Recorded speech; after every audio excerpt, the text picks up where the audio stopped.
ಹರೇ ಕೃಷ್ಣ. ಇವತ್ತಿನ ಈ ಪ್ರೋಗ್ರಾಮಿಗೆ ನಿಮ್ಮೆಲ್ಲರಿಗೂ ಸ್ವಾಗತ.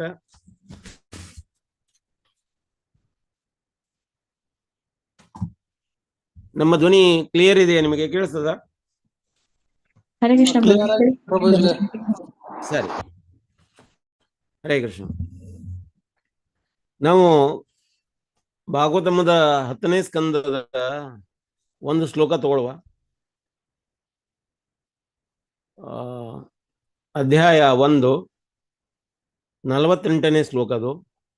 ಮೃತ್ಯುರ್ಬುದ್ಧಿ ಮತಾಪೋಹೋ ಮೃತ್ಯುರ್ಬುದ್ಧಿ ಮತಾಪೋಹೋ ಯಾವ ಬುದ್ಧಿ ಬಲೋದಯಂ ಯಾವ ಬುದ್ಧಿ ಬಲೋದಯಂ ಯದ್ ಸೌನ ನಿರ್ವರ್ತತೆ ನ ಪರಾಧೋ ಅಸ್ತಿ ದೇಹಿನ ಯದ್ ಸೌನ ನಿವರ್ತತೆ ನ ಪರಾಧೋ ಅಸ್ತಿ ದೇಹಿನ.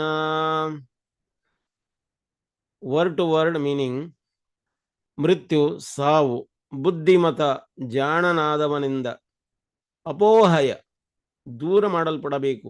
ಯಾವತ್ ವರೆಗೂ ಬುದ್ಧಿಬಲ ಉದಯಂ ಬುದ್ಧಿ ಮತ್ತು ದೈಹಿಕ ತ್ರಾಣವು ಇರುವವರಿಗೆ ಯದಿ ಒಮ್ಮೆ ಅಸೌ ಅದು ಅಥವಾ ಸಾವು ನ ನಿವರ್ತತೆ ತಡೆಯಲ್ಪಡಲಾಗದಿದ್ದಲ್ಲಿ ನ ಅಲ್ಲ ಅಪರಾಧ ತಪ್ಪು ಅಸ್ತಿ ಇದೆ ದೇಹಿನ ಸಾವಿನ ಅಪಾಯದಲ್ಲಿರುವ ವ್ಯಕ್ತಿಯು.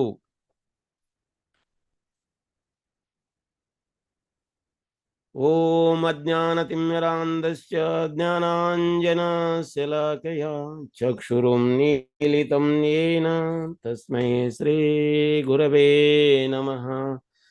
ಶ್ರೀಚೈತನ್ಯ ಮನೋಭೀಷ್ಟಂ ಸ್ಥಾಪಿತಂ ಯೇನ ಭೂತಲೆ ಸ್ವಯಂ ರೂಪ ಕದಾ ಮಹ್ಯಂ ದದಾತಿ ಸ್ವಪದಾಂತಿಕಂ.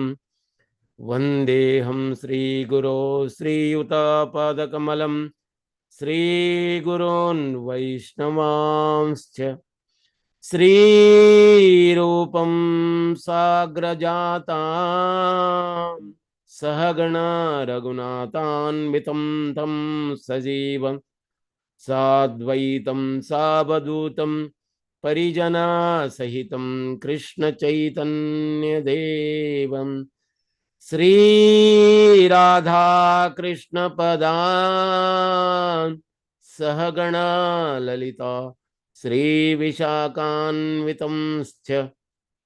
ಹೇ ಕೃಷ್ಣ ಕರುಣಾ ಸಿಂಧೋ ದೀನಬಂಧೋ ಜಗತ್ಪತೆ ಗೋಪೇಶ ಗೋಪಿಕಾ ಕಾಂತ ರಾಧಾಕಾಂತ ನಮೋಸ್ತುತೆ.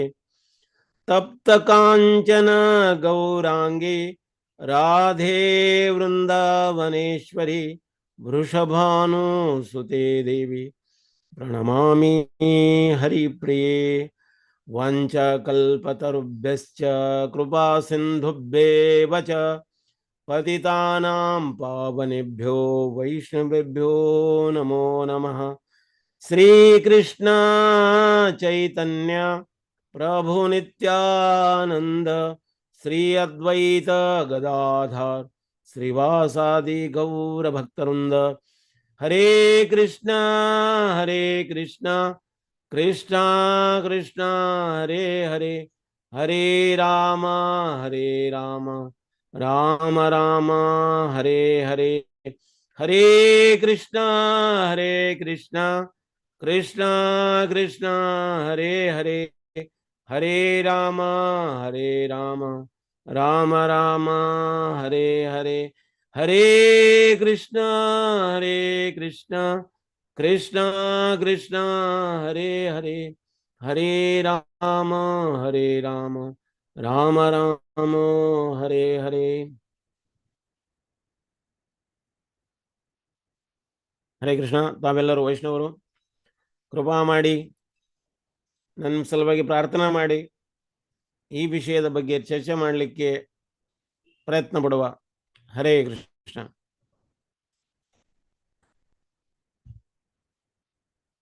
ಅನುವಾದ. ಬುದ್ಧಿ, ಶಕ್ತಿ ಮತ್ತು ಬಲ ದೇಹಗಳೆರಡೂ ಇರುವವರೆಗೂ ಒಬ್ಬ ಬುದ್ಧಿವಂತನಾದವನು ಸಾವನ್ನು ತಡೆ ಹಿಡಿಯಲು ಯತ್ನಿಸಬೇಕು. ಇದು ಪ್ರತಿಯೊಬ್ಬ ಶರೀರಧಾರಿಯ ಕರ್ತವ್ಯವಾಗಿದೆ. ತನ್ನ ಪ್ರಯತ್ನ ಮೀರಿ ಸಾವು ಸಂಭವಿಸಬಹುದಾದರೆ ಆಗ ಸಾವನ್ನು ಎದುರಿಸುವ ಆ ವ್ಯಕ್ತಿಯು ಅಪರಾಧಿ ಎನಿಸುವುದಿಲ್ಲ. ಭಾವಾರ್ಥ: ಅಕಾಲ ಮೃತ್ಯುವನ್ನು ಎದುರಿಸುತ್ತಿರುವವನು ತನ್ನನ್ನು ಅದರಿಂದ ರಕ್ಷಿಸಿಕೊಳ್ಳಲು ಪ್ರಯತ್ನಿಸುವುದು ಸ್ವಾಭಾವಿಕ.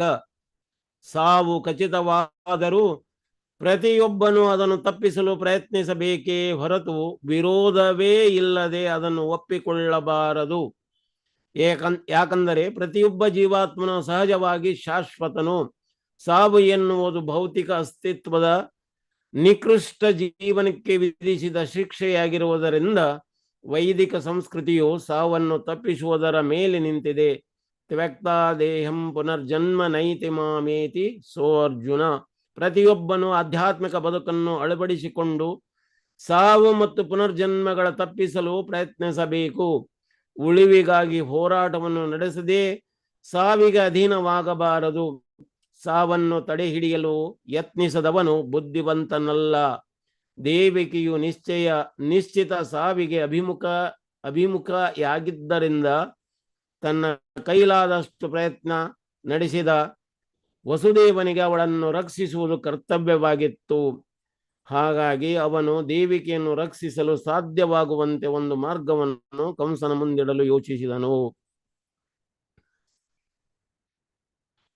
ಮುಂದಿನ ಶ್ಲೋಕ. ಪ್ರದಾಯ ಮೃತ್ಯುವೇ ಪುತ್ರಾನ್ ಮೋಚಯೇ ಕೃಪಾಣಾಂ ಇಮಾಂ ಸುತಾಮೇ ಯದಿ ಜಾಹಿರೆನ್ ಮೃತ್ಯುರ್ವಾನ್ ಮ್ರಿಯತೆ ಚೇತ ವಿಪರ್ಯೋ ವಾ ಕಿಂ ನ ಸ್ಯಾದ್ ಗತಿರ್ದಾತುರ್ದಾರತ್ಯಯ ಉಪಸ್ಥಿತೋ ನಿವರ್ತತೆ ನಿವೃತ್ತ ಪುನರಾಪತತೆ.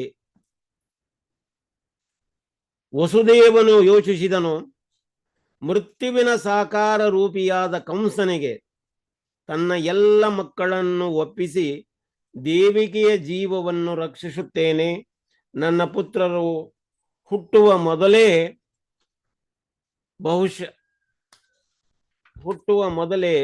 ಬಹುಶಃ ಕಂಸನು ಸಾಯುತ್ತಾನೆ ಅಥವಾ ಅವನ ಸಾವು ನನ್ನ ಮಗನ ಕೈಯಲ್ಲೇ ಇರುವುದರಿಂದ ನನ್ನ ಪುತ್ರರೊಬ್ಬನು ಅವನನ್ನು ಕೊಲ್ಲಬಹುದು. ಸದ್ಯಕ್ಕೆ ಕಂಸನಿಗೆ ನಾನು ನನ್ನ ಪುತ್ರರನ್ನು ಒಪ್ಪಿಸುವೆನೆಂದು ಮಾತು ಕೊಟ್ಟು ತತ್ಕ್ಷಣ ಬೆದರಿಕೆಯನ್ನು ಕೈಬಿಡುವಂತೆ ಮಾಡುತ್ತೇನೆ. ಕಾಲಕ್ರಮದಲ್ಲಿ ಕಂಸನು ಸತ್ತರೆ ಆಗ ನಾನು ಭಯ ಪಡಬೇಕಾಗಿರುವುದಿಲ್ಲ. ಭಾವಾರ್ಥ: ಕಂಸನಿಗೆ ತನ್ನ ಪುತ್ರರನ್ನು ಒಪ್ಪಿಸುವನೆಂಬ ಭರವಸೆಯನ್ನು ಕೊಟ್ಟು ದೇವಿಕೆಯ ಪ್ರಾಣ ರಕ್ಷಣೆ ಮಾಡಲು ವಸುದೇವನು ಬಯಸಿದನು. ಅವನು ಯೋಚಿಸಿದನು, ಭವಿಷ್ಯದಲ್ಲಿ ಕಂಸನೇ ಸಾಯಬಹುದು, ಇಲ್ಲವೇ ನನ್ನ ಗಂಡು ಮಕ್ಕಳೇ ಆಗದಿರಬಹುದು. ಒಬ್ಬ ಮಗನು ಹುಟ್ಟಿದರೆ ಅವನನ್ನು ನಾನು ಕಂಸನಿಗೆ ಒಪ್ಪಿಸಿದರೆ ಅವನ ಕೈಯಿಂದಲೇ ಕಂಸನು ಸಾಯಬಹುದು. ಏಕೆಂದರೆ ಭಗವದ್ದಿಚ್ಛೆ ಇದ್ದಲ್ಲಿ ಏನಾದರೂ ಆಗಬಹುದು. ದೈವವು ಹೇಗೆ ಕಾರ್ಯ ನಿರ್ವಹಿಸುವುದು ಎಂಬುದನ್ನು ತಿಳಿಯುವುದು ತುಂಬಾ ಕಷ್ಟ. ಹಾಗೆ ವಸುದೇವನು ತನಗೆ ಹುಟ್ಟುವ ಪುತ್ರರೆಲ್ಲರನ್ನು ಕಂಸನಿಗೆ ಒಪ್ಪಿಸುವನೆಂಬ ಭರವಸೆ ಕೊಟ್ಟು ದೇವಿಕೆಯನ್ನು ಎದುರಾದ ಸಾವಿನ ಭಯದಿಂದ ತಪ್ಪಿಸಬೇಕೆಂದು ನಿಶ್ಚಯಿಸಿದನು. ಹರೇ ಕೃಷ್ಣ. ಇಲ್ಲಿ ಈ ಶ್ಲೋಕಗಳನ್ನ ತಗೊಂಡಿರುವ ಉದ್ದೇಶ, ಸಾವನ್ನು ನಾವು ಸ್ವೀಕಾರ ಮಾಡುವ ಯಥಾ ರೀತಿ ಸ್ವೀಕಾರ ಮಾಡಬೇಕು ಅಥವಾ ಮಾಡಬಾರದು ಅಂತ. ಅಂದ್ರೆ ಇಲ್ಲಿ ಹೇಳೋ ಉದ್ದೇಶ ಇಷ್ಟ, ಅಕಾಲ ಮೃತ್ಯು ಅಂದ್ರೆ ಮೃತ್ಯು ಬರೋಕ್ಕಿಂತ ಮೊದಲ ಸಾಯುವಂಥದ್ದು, ಅದನ್ನು ಮಾಡಬಾರ್ದು ಅಂತ. ಅದಕ್ಕಾಗಿ ನಾವು ಹೋರಾಟ ಮಾಡಬೇಕು ಅಂತ. ಆ ಹೋರಾಟ ಮಾಡದನ್ನ ನಾವು ಮೃತ್ಯುವನ್ನು ಒಪ್ಪಿಕೊಳ್ತೀವಿ ಅಂತಂದ್ರೆ ನಾವು ಹೇಡಿಗಳಾಗ್ತೀವಿ ಅಂತ. ಆ ಮೃತ್ಯು ಏನಾಗ್ತದೆ ಈಗ ನೋಡಿ, ಭಗವಾನ್ ಕೊಲ್ಲವ ಅವನೇ ಭಗವಾನ್. ರಾಕೆ ಕೃಷ್ಣ ಮಾರೇಕೆ, ಮಾರೇ ಕೃಷ್ಣ ರಾಕೇಕೆ ಅಂತ. ಕೃಷ್ಣ ರಕ್ಷಣೆ ಮಾಡುವವನಾದ್ರೆ ಯಾರೋ ಈ ಭೌತಿಕ ಜಗತ್ತಿನಲ್ಲಿ ಅವರನ್ನು ಕೊಲ್ಲಲಿಕ್ಕೆ ಸಾಧ್ಯ ಇಲ್ಲ. ಕೃಷ್ಣ ಕೊಲ್ಲಬೇಕು ಅಂತ ಪ್ಲಾನಿಂಗ್ ಮಾಡಿದಂದ್ರೆ ಯಾರು ರಕ್ಷಣೆ ಮಾಡ್ಲಿಕ್ಕೆ ಸಾಧ್ಯ ಇಲ್ಲ ಈ ಭೌತಿಕ ಜಗತ್ತಿನಲ್ಲಿ. ಅಕಸ್ಮಾತ್ ಕೃಷ್ಣ ನಮ್ಮ ರಕ್ಷಣೆ ಮಾಡಬೇಕು ಅಂತ ಯೋಚನೆ ಮಾಡಿದಂದ್ರೆ ಈ ಭೌತಿಕ ಜಗತ್ತಿನಲ್ಲಿ ಯಾರು ಆ ವ್ಯಕ್ತಿಯನ್ನು ಕೊಲ್ಲಿಕ್ಕೆ ಆಗುವುದಿಲ್ಲ. ರಾಕೆ ಕೃಷ್ಣ ಮಾರೇಕೆ, ಮಾರೇ ಕೃಷ್ಣ ರಾಕೇಕೆ ಅಂತ.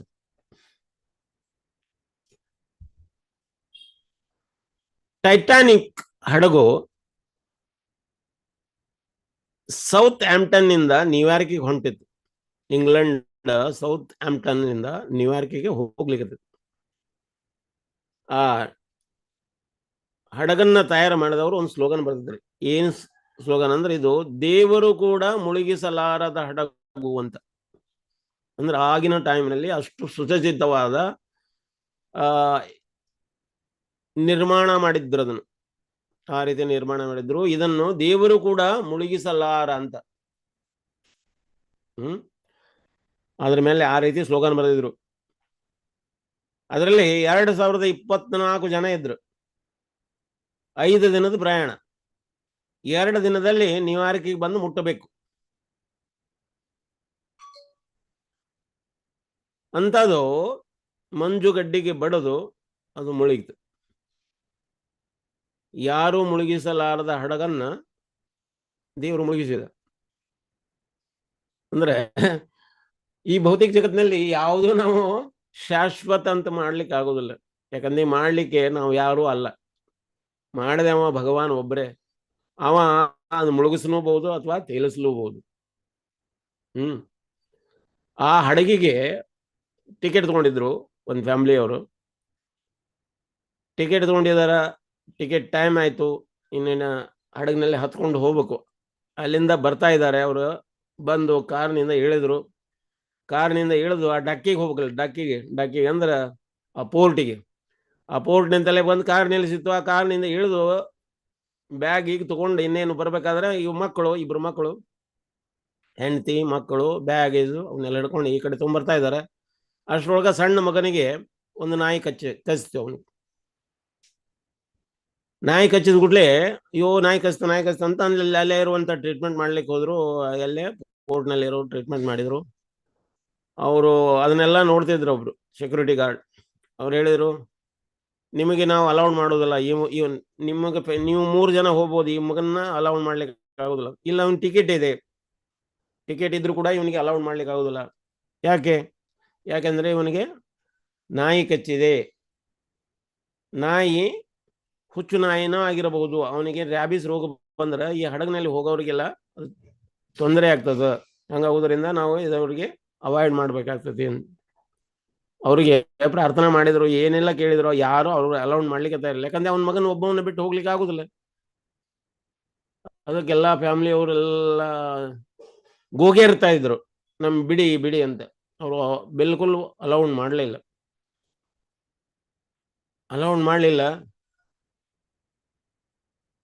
ಬಹಳ ದುಃಖದಿಂದ, ಅಯ್ಯೋ ದೇವ್ರೆ, ನಾನು ಇಷ್ಟೊಂದು ದುಡ್ಡು ಕೊಟ್ಟು ಟಿಕೆಟ್ ಖರೀದಿ ಮಾಡಿದ್ದೆ, ನಾನು ಇದರಲ್ಲಿ ಹೋಗ್ಬೇಕಂತ ಪ್ಲಾನಿಂಗ್ ಮಾಡ್ಕೊಂಡಿದ್ದೆ. ಹೇ ದೇವ್ರೆ, ನೀನು ನಮಗೆ ಇಷ್ಟೊಂದು ಯಾಕೆ ದ್ವೇಷ ಮಾಡ್ಲಿಕ್ಕೆ ಅಂತ.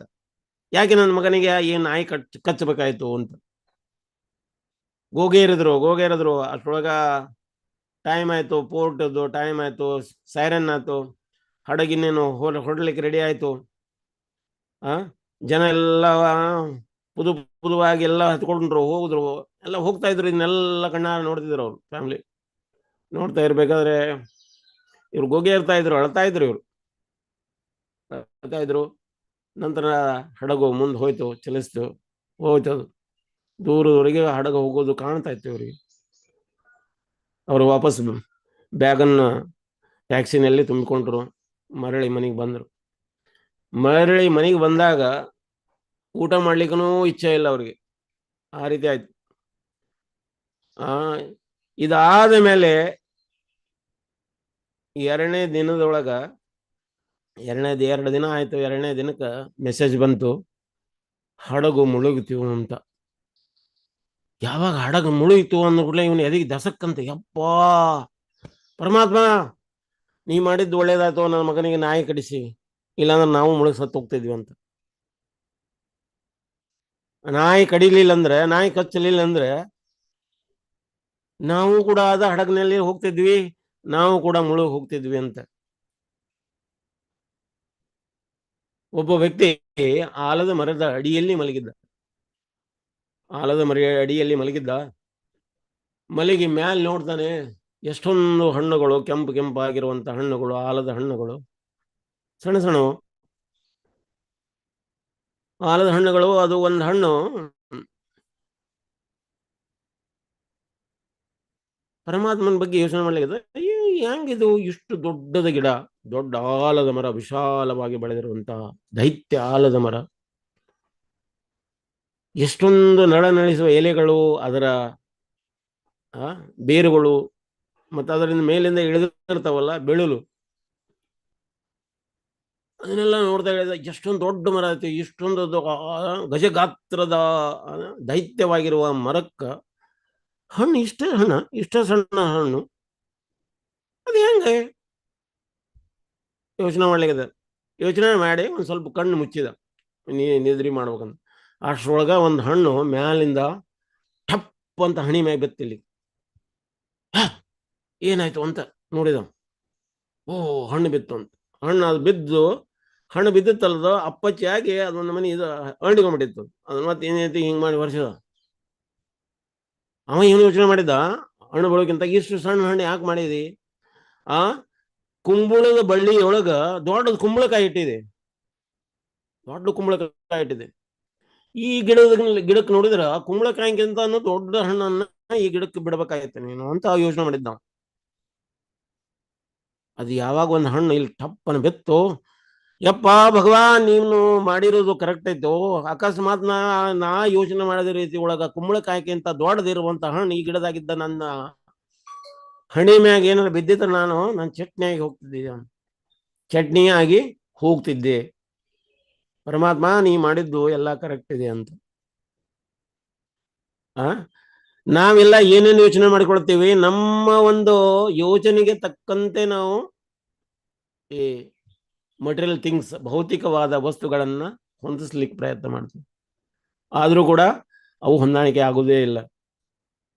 ಯಾಕಂದ್ರೆ ಈ ಭೌತಿಕ ಜಗತ್ ಭಗವಾನ್ ಹೇಳ್ತಾನೆ ಅಶಾಶ್ವತ, ಮತ್ತು ಇಲ್ಲಿ ಬರೋದೆಲ್ಲ ನಶ್ವರ ಮತ್ತು ಅಶಾಶ್ವತ. ಅದ ಈ ಭೌತಿಕ ಜಗತ್ತು ಇರೋದು ಅಶಾಶ್ವತ ಐತಿ, ಅದು ಶಾಶ್ವತ ಇಲ್ಲ. ಅದ್ರೊಳಗಿದ್ದು ಬರುವಂತ ವಸ್ತುಗಳು ಇದಾವಲ್ಲ ಅವು ನಶ್ವರ ಅದಾವು, ತಾತ್ಕಾಲಿಕ ಅದಾವು. ಅದರಿಂದ ಮತ್ತೆ ನಮ್ಗೆ ದುಃಖನ ಸಿಗ್ತತಿ. ಪರಮಾತ್ಮ ಡಿಸೈನ್ ಮಾಡಿದವ, ವೆಲ್ ಡಿಸೈನ್ ಮಾಡಿದವ, ಈ ರೀತಿ ಮಾಡಿಟ್ಟು ಬಿಡಿದಾನ. ಇನ್ನೊಂದು ಹಡಗ ಮಾಡಿದ್ರು ಈಗ ರೀಸೆಂಟ್ಲಿ, ಇದರ ನೀವು ನ್ಯೂಸ್ ಪೇಪರ್ನಲ್ಲಿ ಓದಿರಬಹುದು. ಟೈಟಾನಿಕ್ ಆದ್ಮೇಲೆ ಟೈಟಾನ್ ಅಂತ ಒಂದು ಸೀ ಡೈವರ್ ಅಂದ್ರೆ ಸಮುದ್ರದಲ್ಲಿ ಮುಳುಗಿ ಹೋಗುವಂಥದ್ದು 2023 ಇದು ಮಾಡಿದ್ದಾರೆ. ಅದರಲ್ಲಿ 4 ಮಂದಿ ವಾಹಕರು ಮತ್ತು ಒಬ್ಬ ಕ್ರೂ, ಟೋಟಲ್ 5 ಜನ ಕ್ರೂ ಮೆಂಬರ್ಸ್. ಅದರ ಹೆಸರು ಸಬ್ಮರ್ಸಿಬಲ್ ರೋ ಅಂತ, ರಿಮೋಟ್ ಆಪರೇಟೆಡ್ ವೆಹಿಕಲ್ ಅಂತ ಕರೀತಾರೆ. ಅದನ್ನು ತಯಾರು ಮಾಡಿದ್ರು. ಸಮುದ್ರದ ಆಳಕ್ಕೆ ಇಳಿದು ಬರುವಂಥದ್ದು. ಅಗದಿ ಹಣವಂತರಿರುವವರು ಮಾತ್ರ ಅದರಲ್ಲಿ ಪ್ರಯಾಣ ಮಾಡಬಹುದಿತ್ತು. ಅಂದ್ರೆ ಅದು ಸ್ಪೆಷಲಿ ಬರೀ 4 ಜನಕ್ಕೆ. ಅದನ್ನು ಭಾರಿ ವೆಲ್ ಡಿಸೈನ್ ಮಾಡಿದ್ರು.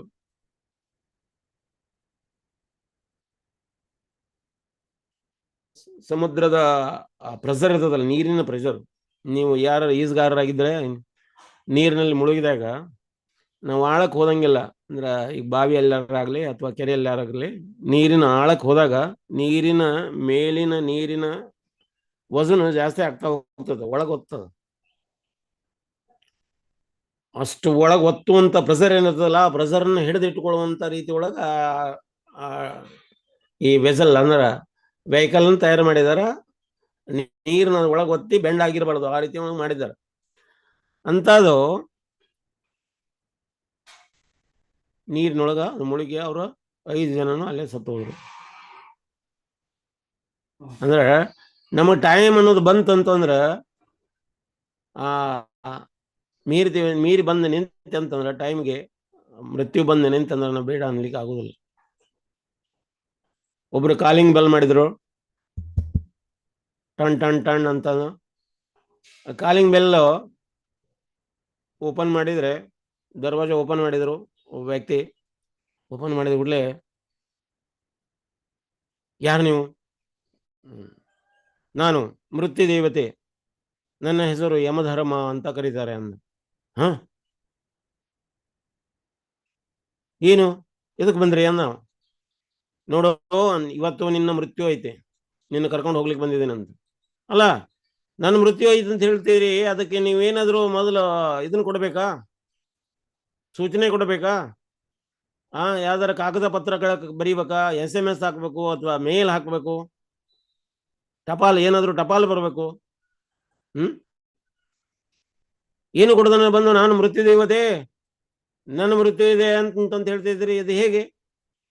ಯಮಧರ್ಮ ಹೇಳ್ತಾರೆ, ಅಲ್ಲಪ್ಪ, ನಾನು ಟಪಾಲನ್ನು ಹಾಕಿದ್ದೆ, ಸೂಚನೆಯನ್ನು ಕೊಟ್ಟಿದ್ದೆ, ಇಮೇಲನ್ನು ಹಾಕಿದ್ದೆ, ಮೆಸೇಜನ್ನು ಹಾಕಿದ್ದೆ. ಆ ಮೆಸೇಜ್ಗೆ, ಇಮೇಲ್ಗೆ, ಸೂಚನೆಗೆ, ಟಪಾಲಿಗೆ ನೀನು ಏನು ಓದ್ಲಿಲ್ಲ, ಅದನ್ನ ನೋಡ್ಲೂ ಇಲ್ಲ. ಅಂದ ಬಳಿಕ ನಾನೇನ್ ಮಾಡಬೇಕು ಅಂದ್ರವ್ರು. ನೀನು ಸೂಚನೆ ಕೊಟ್ಟಿದ್ದೆ? ಹೌದು. ಯಾವಾಗ ಕೊಟ್ಟಿದ್ದಿ ಮರ ಅಂದ್ರು. ನೋಡು, ನೀನು ಕೂದಲು ಬೆಳ್ಳಗಾಗ್ಲಿಕ್ಕತ್ತದು, ಅವಾಗ ನಾ ಸೂಚನೆ ಕೊಟ್ಟಿದ್ದೆ, ನಾ ಬರ್ಲಿಕ್ಕತ್ತೇನೆ, ತಯಾರಾಗಿರು ಅಂತ. ನೀನೇನ್ ಮಾಡಿದಿ? ಅದಕ್ಕೆ ಬ್ಲಾಕ್ ಪೇಂಟ್ ಹೊಡ್ಕೊಂಡಿ. ನೀನು ಕಣ್ಣು ಕಾಣದಂಗ ಆಗ್ತಾ ಇತ್ತು, ನೀನೇನ್ ಮಾಡಿದಿ? ಡಾಕ್ಟರ್ ಕಡೆಗೆ ಹೋಗಿ ಚಸ್ಮಾ ಮಾಡಿಸ್ಕೊಂಡೆ. ನಿನ್ನ ಹಲ್ಲು ಅಲ್ಲಾಡ್ಲಿಕ್ಕೆ, ಬಿದ್ದು ಹೋಗ್ಲಿಕ್ಕೆ ರೀತಿ ಒಳಗೆ ನಾ ಮಾಡಿದೆ, ಆಲ್ರೆಡಿ ಸೂಚನೆ ಕೊಟ್ಟಿದ್ದೆ, ನಾ ಬರ್ತಾ ಇದ್ದೇನೆ, ರೆಡಿ ಆಗು ಅಂತ. ನೀನು ಹೋಗಿ ಡಾಕ್ಟರ್ ಕಡೆಗೆ ಹಲ್ಲನ್ನು ರಿಪ್ಲೇಸ್ ಮಾಡಿದೆ, ಬೇರೆ ಪ್ಲಾಸ್ಟಿಕ್ ಎಲ್ಲ ಹಾಕಿಸ್ಕೊಂಡೆ. ನೀನು ಕಿವಿ ಕೇಳದಂಗ ಮಾಡಿದೆ, ನೀ ಮಾಡಿದೆ ಕಿವಿ ಕೇಳೋ ರೀತಿ ಒಳಗೆ ಒಂದು ಯಂತ್ರಗಳನ್ನ ಹಾಕೊಂಡು ಕಿವಿ ಕೇಳಿಸ್ಕೊಳ್ಳಿದೆ. ಇವೆಲ್ಲ ನನ್ನ ಮೃತ್ಯುವಿನ ಸೂಚನೆಗಳು. ನಾವು ಬರ್ತೀನಂತ ನಿನ್ಗೆ ಅಡ್ವಾನ್ಸ್ ಆಲ್ರೆಡಿ ಹೇಳಿಟ್ಟಿದ್ದೆ, ಆದ್ರೂ ಕೂಡ ನೀನು ತಯಾರಿಲ್ಲ ಅಂದ್ರೆ ನಿನ್ನ ಪ್ರಾಬ್ಲಮ್ ಅದು. ಇಲ್ಲಪ್ಪ, ನಾನು ಇನ್ನೂ ಅನೇಕ ಪ್ಲಾನಿಂಗ್ ಮಾಡ್ಕೊಂಡಿದ್ದೀನಿ, ಅದನ್ನು ಮಾಡ್ಬೇಕು, ಇದನ್ನು ಮಾಡ್ಬೇಕು. ನೀನ್ ಎಲ್ಲಾ ಪ್ಲಾನಿಂಗ್ ಇಡು, ಅಲ್ಲೇ ಇಡು, ಹೋಗ್ಲೇಬೇಕು. ಅಲ್ಲ, ಅಟ್ಲೀಸ್ಟ್ ನಾನು ಸೈನ್ ಮಾಡ್ತೇನೆ, ಚೆಕ್ಕಿಗೆ ಸೈನ್ ಮಾಡ್ತೇನೆ, ಅಷ್ಟಾದ್ರೂ ಟೈಮ್ ಕೊಡೋದು. ಸೈನ್ ಮಾಡ್ಲಿಕ್ಕೂ ಕೂಡ ಟೈಮ್ ಇಲ್ಲ ಅಂತ. ಅವ್ರೇನ್ ಮಾಡಿದ್ರು, ಪಟ್ನ ಅವ್ರನ್ನ ಪಾಶ ಹಾಕಿ ಹೇಳಿದ್ರು, ಹಾಕೊಂಡು ಹೋಗ್ತಾ ಇದ್ರು. ನಮ್ಮ ಸಾವು ಬಂದು ನಿಂತ ಹೊತ್ನಾಗ ನಾವು ಅದನ್ನು ಮಾಡ್ತೀನಿ, ನಾ ಇದನ್ನು ಮಾಡ್ತೀನಿ, ನಾನು ಮ್ಯಾನೇಜರ್ ಇದ್ದೀನಿ, ನಾ ಡಾಕ್ಟರ್ ಇದ್ದೀನಿ, ನಾ ವಕೀಲ್ ಇದ್ದೀನಿ, ನಾ ಇಂಜಿನಿಯರ್ ಇದ್ದೀನಿ, ವಿಜ್ಞಾನಿ ಇದ್ದೀನಿ, ನಾನು ದೊಡ್ಡ ಆಕ್ಟರ್ ಇದ್ದೀನಿ, ಫೇಮಸ್ ವ್ಯಕ್ತಿ ಇದ್ದೀನಿ, ಪ್ರಧಾನಮಂತ್ರಿ ಇದ್ದೀನಿ. ಯಾವುದು ಕೆಲಸಕ್ಕೆ ಬರೋದಿಲ್ಲ, ಇವು ಎಲ್ಲ ಪರಿಚಯ ಅದಾವಲ್ಲ, ಇವು ಯಾವ ಕೆಲಸಕ್ಕೆ ಬರೋದಿಲ್ಲ. ಇವು ಎಲ್ಲವೂ ಇಲ್ಲೇ ಬಿಟ್ಟು ಹೋಗ್ಬೇಕಾಗ್ತದೆ. ಮೃತ್ಯು ಸರ್ವಂ ಹರಶ್ಚ, ಮೃತ್ಯು ಏನ್ ಮಾಡ್ತೈತಿ? ಎಲ್ಲವನ್ನು ಕೊಚ್ಕೊಂಡು ಹೋಗ್ಬಿಡ್ತೈತಿ, ಬಿಟ್ಟು ಹೋಗೋದು. ಸಾವಿಗಾಗಿ ಯಾರು ತಯಾರಿ ಮಾಡ್ತಾರ ಅವರು ಬುದ್ಧಿಮಾನ್ ವ್ಯಕ್ತಿಗಳು ಅಂತ. ಜಗತ್ತು ಉನ್ಕಾ ಘರ್ ಹೈ, ಕಿಸ್ಕಾ घर है ಜಗತ್ತು ಉನ್ಕಾ ಉನ್ಕಾ ಅಂದ್ರೆ ಜಗತ್ತು ಅವನ ಅವನ ಮನೆ. ಯಾರ ಮನೆ? ಭಗವಾನನ ಮನೆ. ಹಮ್ ಬಾಡಿಗೆದಾರ ನಾವು ಬಾಡಿಗೆ ಇರ್ಲಿಕ್ಕೆ ಬಂದವರು. ಅವರು ಯಾವಾಗ ಓನರು ಬಿಡಿಸ್ತಾರೆ ಮನೆ ಬಿಟ್ಟು ಹೋಗ್ಲೇಬೇಕು. ಅವರು ಸೂಚನೆ ಕೊಟ್ಟಿರ್ತಾರೆ, ಈ ಟೈಮ್ನಾಗ ಬಿಟ್ಟು ಹೋಗ್ಬೇಕಂದ್ರೆ. ನಾ ಬಿಟ್ಟು ಹೋಗ್ಲಿಕ್ಕೆ ತಯಾರಿಲ್ಲ ಅಂದ್ರೆ ಕತ್ ಹಿಡಿದು ಹೊರಗೆ ಹಾಕ್ತಾರೆ, ಎಲ್ಲ ಸಾಮಾನು ಎತ್ತಿ ಬಿಸಾಕಿ. ಕಲಿಯುಗದ ಪ್ರಭಾವ ಅಷ್ಟೊಂದು ಅತಿರೇಕ ಆಗ್ತಾ ಹೋಗ್ತದೆ. ಇನ್ನು ಕಲಿ ದೋಷೆ ನಿಧೇ ರಾಜನ್ ಅಸ್ತಿ ಏಕ ಮಹಾನ್ ಗುಣ ಕೀರ್ತನಾದಿ ಏವ ಕೃಷ್ಣಶ್ಯ ಮುಕ್ತ ಸಂಗ ಪರಂ ವ್ರಜೇತ್.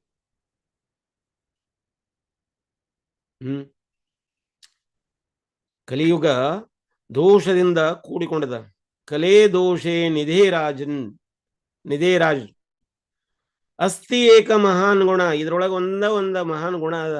ಕೀರ್ತನಾದಿ ಏವಸ್ಯ ಕೃಷ್ಣಸ್ಯ ಮುಕ್ತ ಸಂಗ ಪರಂ ವ್ರಜೇತ್.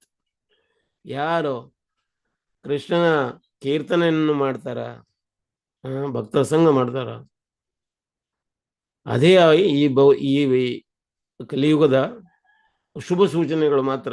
ಇದನ್ನ ಚೈತನ್ಯ ಮಹಾಪ್ರಭುಗಳು ಹಿಂದಿನ ಕ್ಲಾಸ್ನಾಗ ನಾವು ಹೇಳಿದ್ವಿ. ಅವರ ಸನ್ಯಾಸ ಸ್ವೀಕಾರ ಮಾಡೋಕ್ಕಿಂತ ಮೊದಲು ಅವ್ರ ಹೆಂಡತಿ ಕೇಳ್ತಾರೆ, ನಮ್ಗೇನಾದ್ರೂ ಉಪದೇಶ ಮಾಡ್ರಿ, ನಮಗೆ ಇನ್ಸ್ಟ್ರಕ್ಷನ್ ಕೊಡ್ರಿ ಅಂದಾಗ ಹೇಳ್ತಾರೆ, ಈ ಭೌತಿಕ ಜಗತ್ತಿನಲ್ಲಿ ಯಾವುದು ಶುಭ ಅನ್ನುವಂಥವಿಲ್ಲ. ಒಂದು ಹರಿನಾಮ ಮತ್ತು ಹರಿಭಕ್ತರ ಸಂಘ, ಇವೆರಡೇ ಶುಭ ಅಂತ. ಇವು ಬಿಟ್ರೆ ಈ ಭೌತಿಕ ಜಗತ್ತಿನಲ್ಲಿ ಶುಭವಾದ ಒಂದು ವಸ್ತುಗಳು ಯಾವುದೂ ಇಲ್ಲ. ಯಾವುದು? ಹರಿನಾಮ ಮತ್ತು ಹರಿಭಕ್ತರ ಸಂಘ. ಇವು ಈ ಭೌತಿಕ ಜಗತ್ತಿನಿಂದ ನಮ್ಮನ್ನು ಮೇಲೆ ಎತ್ಕೊಂಡು ಹೋಗ್ತಾವು. ಸ್ವತಃ ಚೈತನ್ಯ ಮಹಾಪ್ರಭುಗಳು ಹೇಳ್ತಾರೆ.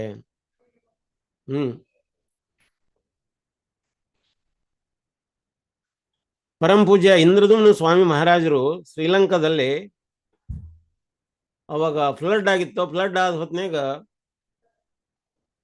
ಜನರಿಗೆ ಫುಡ್ ಫಾರ್ ಲೈಫ್ ಸೇವಾ ಮಾಡ್ತಾ ಇದ್ರು, ಪ್ರಸಾದ ಹಂಚಲಿಗತ್ತಿದ್ರಲ್ಲಿ ಇಲ್ಲೇ ಶ್ರೀಲಂಕಾದಲ್ಲಿ.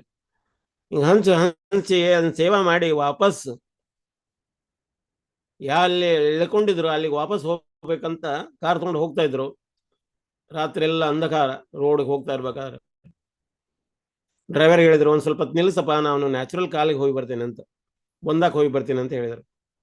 ಸರಿ, ಅವ್ರ ಡ್ರೈವರ್ ನಿಲ್ಸಿದ್ರು. ಹೊರಗಡೆ ನೋಡ್ತಾರೆ, ಸಿಕ್ಕಾಪಟ್ಟೆ ಎಲ್ಲಾ ಕಡೆ ಕತ್ಲೈತಿ. ಮುಂದ್ಗಡೆ ಗದ್ದೆಗಳು, ಆ ಗದ್ದೆಯಲ್ಲೇ ಮಹಾರಾಜರು ಕೆಳಗೆ ಇಳಿದು ಹೋದ್ರು. ಒಂದ್ ಸ್ವಲ್ಪ ಹೊತ್ತು ಇಳಿದು ಹೋದ್ರು. ಇವರು ಮಹಾರಾಜರಿಗೆ ಹೋಗ್ಲಿಕ್ಕೆ ಅವರಿಗೆ ಒಂದ್ ಸ್ವಲ್ಪ ಬೆಳಕು ಕಾಣ್ಲಿ ಅಂತ ಗಾಡಿನ ಒಂದ್ ಸ್ವಲ್ಪ ಹಲ್ಕ ಟರ್ನ್ ಮಾಡಿ, ಫೋಕಸ್ ಲೈಟ್ ಐತಲ್ಲ ಮಹಾರಾಜರಿಗೆ ಬಿಟ್ರು. ಹೋಗ್ತಾ ಇರ್ಬೇಕಾದ್ರೆ ಮಹಾರಾಜರ ಕಾಲು ಇವ್ರ ಡ್ರೈವರ್ ಯೋಚನೆ ಮಾಡಿದ್ರು, ಮಹಾರಾಜರು ಕಾಲು ಏನ್ ಇಟ್ಟಿದ್ರಲ್ಲ, ಆ ಕಾಲ್ ಇಟ್ಟದ್ದು ಇನ್ನೊಂದು ಹೆಜ್ಜೆ ಕಿತ್ತಿಡ್ಬೇಡ್ರಿ ಮಹಾರಾಜರ ಅಂದ್ರವ್ರು. ಡ್ರೈವರ್ ಕಾಣ್ತಿತ್ತು ಡ್ರೈವರ್ಗೆ. ಯಾಕೆ ಅಂದ್ರವ್ರು, ಕಿತ್ತಿಡ್ಬೇಡ್ರಿ, ಟೈಮ್ ಬಾಂಬ್ ಇಟ್ಟಿದ್ದಾರೆ, ಅಲ್ಲಿ ನೆಲ ಬಾಂಬನ್ನು ಹುಗಿದಿದ್ದಾರೆ, ನೆಲ ಬಾಂಬ್ ಇಟ್ಟಿದ್ದಾರೆ. ನೀವು ಒಂದು ಹೆಜ್ಜೆ ಕಿತ್ತಿಟ್ರೆ ಅದ್ರ ಢಮ್ ಅಂತ ಹೊಡಿತದೆ, ದುರ್ಘಟನೆ ನಡೆದು ಹೋಗ್ತದ ಅಂತ. ಮಹಾರಾಜರು ಆ ಕಾಲನ್ನು ಹಂಗ ಇಟ್ಕೊಂಡು ನಿಂತ್ಕೊಂಡ್ರು. ಅವ್ರ ಡ್ರೈವರ್ ಏನಿದ್ರಲ್ಲ, ಶ್ರೀಲಂಕಾದ ಆರ್ಮಿಗೆ ಫೋನ್ ಮಾಡಿದ್ರು. ಆರ್ಮಿಯಿಂದ ರೆಸ್ಕ್ಯೂ ಟೀಮ್ ಬರುವವರೆಗೂ ಮಹಾರಾಜರು ಆ ಕಾಲು ಹೇಗೆ ಇಟ್ಕೊಂಡು ನಿಂತ್ಕೊಂಡಿದ್ರು ಹಾಗೆ ಇಟ್ಕೊಂಡು ನಿಂತಿದ್ರು. ಅಲ್ಲಿಂದ ರೆಸ್ಕ್ಯೂ ಟೀಮ್ ಬರ್ಬೇಕಾದ್ರೂ ಒಂದೂವರೆ 2 ತಾಸು ನಿಂತ್ಕೊಂಡಿರ್ತಾವೇನೋ, ಆ 2 ತಾಸಿನವರೆಗೂ ಹಾಗೆ ನಿಂತ್ಕೊಂಡಿದ್ದಾರೆ. ಇವ್ರು ಹೋಗ್ಬೇಕಂದಿದ್ರು, ಒಂದಾಕ್ ಹೋಗ್ಬೇಕಂತ. ಒಂದಾಕನು ಹೋಯ್ತು, ಎಲ್ಲ ಹೋಯ್ತು. ನಿಂತಿದ್ದ ಕಾಲನ್ನ ಮಿಸ್ಕೊಂಗಿಲ್ಲ. ಒಂದ್ ಸ್ವಲ್ಪ ಪ್ರೆಷರ್ ತೆಗೆದ್ರೆ ಸಾಕು, ಟೈಮ್ ಬಾಂಬ್ ಹೊಡಿತದೆ, ನೆಲ ಬಾಂಬ್ ಹೊಡಿತದೆ. ನೋಡಿ, ಮೃತ್ಯು ಎನಿ ಟೈಮ್ ನಮ್ಮನ್ನು ಕೊಚ್ಚ ಹಾಕ್ತದ. ಮೃತ್ಯು ಎನಿ ಟೈಮ್ ನಮ್ಮನ್ನು ಕೊಚ್ಚ ಹಾಕ್ತದ. ಆಮೇಲೆ ಆ ರೆಸ್ಕ್ಯೂ ಟೀಮ್ ಬಂದು ಮಹಾರಾಜರು ಹೇಳ್ತಾರ, ನೀವು ಸ್ವಲ್ಪ ಹೊತ್ತು ಹಾಗೇ ನಿಂತಿರಿ, ನಾವು ಇದನ್ನ ಮಾಡ್ಬೇಕಾದ್ರು ಅದು ಪ್ರೊಸೆಸ್ ನಡಿಬೇಕಾದ್ರೆ ಟೈಮ್ ತಗೊಳ್ತೇವೆ, ಎಷ್ಟೋ ಟೈಮ್ ತಗೊಳ್ತೇವೆ. ಅವರೆಲ್ಲ ತಮ್ಮಂದು ಅದನ್ನ ಡಿಸ್ಕನೆಕ್ಟ್ ಮಾಡಿ ಮಹಾರಾಜನಿಂದ ಹಿಂದೆ ಸರಿಸ್ಬೇಕಾದ್ರೆ ಅವ್ರ ಕಾಲು ಹಿಂದೆ ತಗೊಳ್ಲಿಕ್ಕೆ ಆಗ್ತಾ ಇಲ್ಲ, ನಿಂತಿದ್ ಕಾಲು ನಿಂತಂಗ ಇದೆ. ಅವ್ರ ಏನೈತಿ ರೆಸ್ಕ್ಯೂ ಟೀಮ್ನವ್ರು ಅವ್ರನ್ನ ಎತ್ತಿಕೊಂಡು ಹಿಂದೆ ಸರಿಸಿದ್ರೆ ಈಗ ಕಾಲು ನಮ್ದು ಇದು ಜೀವ ಹಿಡ್ದಂಗೆ ಆಗಿರ್ತದೆ, ಜೀವ ಹಿಡಿಯೋದು ಅಂತ ಮೆಸ್ಮರೈಸ್ ಆಗಿಬಿಡ್ತದೆ. ಹಂಗ ನಿಂತ್ಕೊಂಡಿದ್ರು ಮಹಾರಾಜರು, ನಿಂತ ಹಂಗ ನಿಂತ್ಕೊಂಡಿದ್ರು. ಆ ಪರಿಸ್ಥಿತಿ ಆಗಿತ್ತು. ಅದಕ್ಕೆ ಮೃತ್ಯು ಎನಿ ಟೈಮ್ ಬಂದು ನಮಗೆ ಒಕ್ಕರಿಸ್ತದ.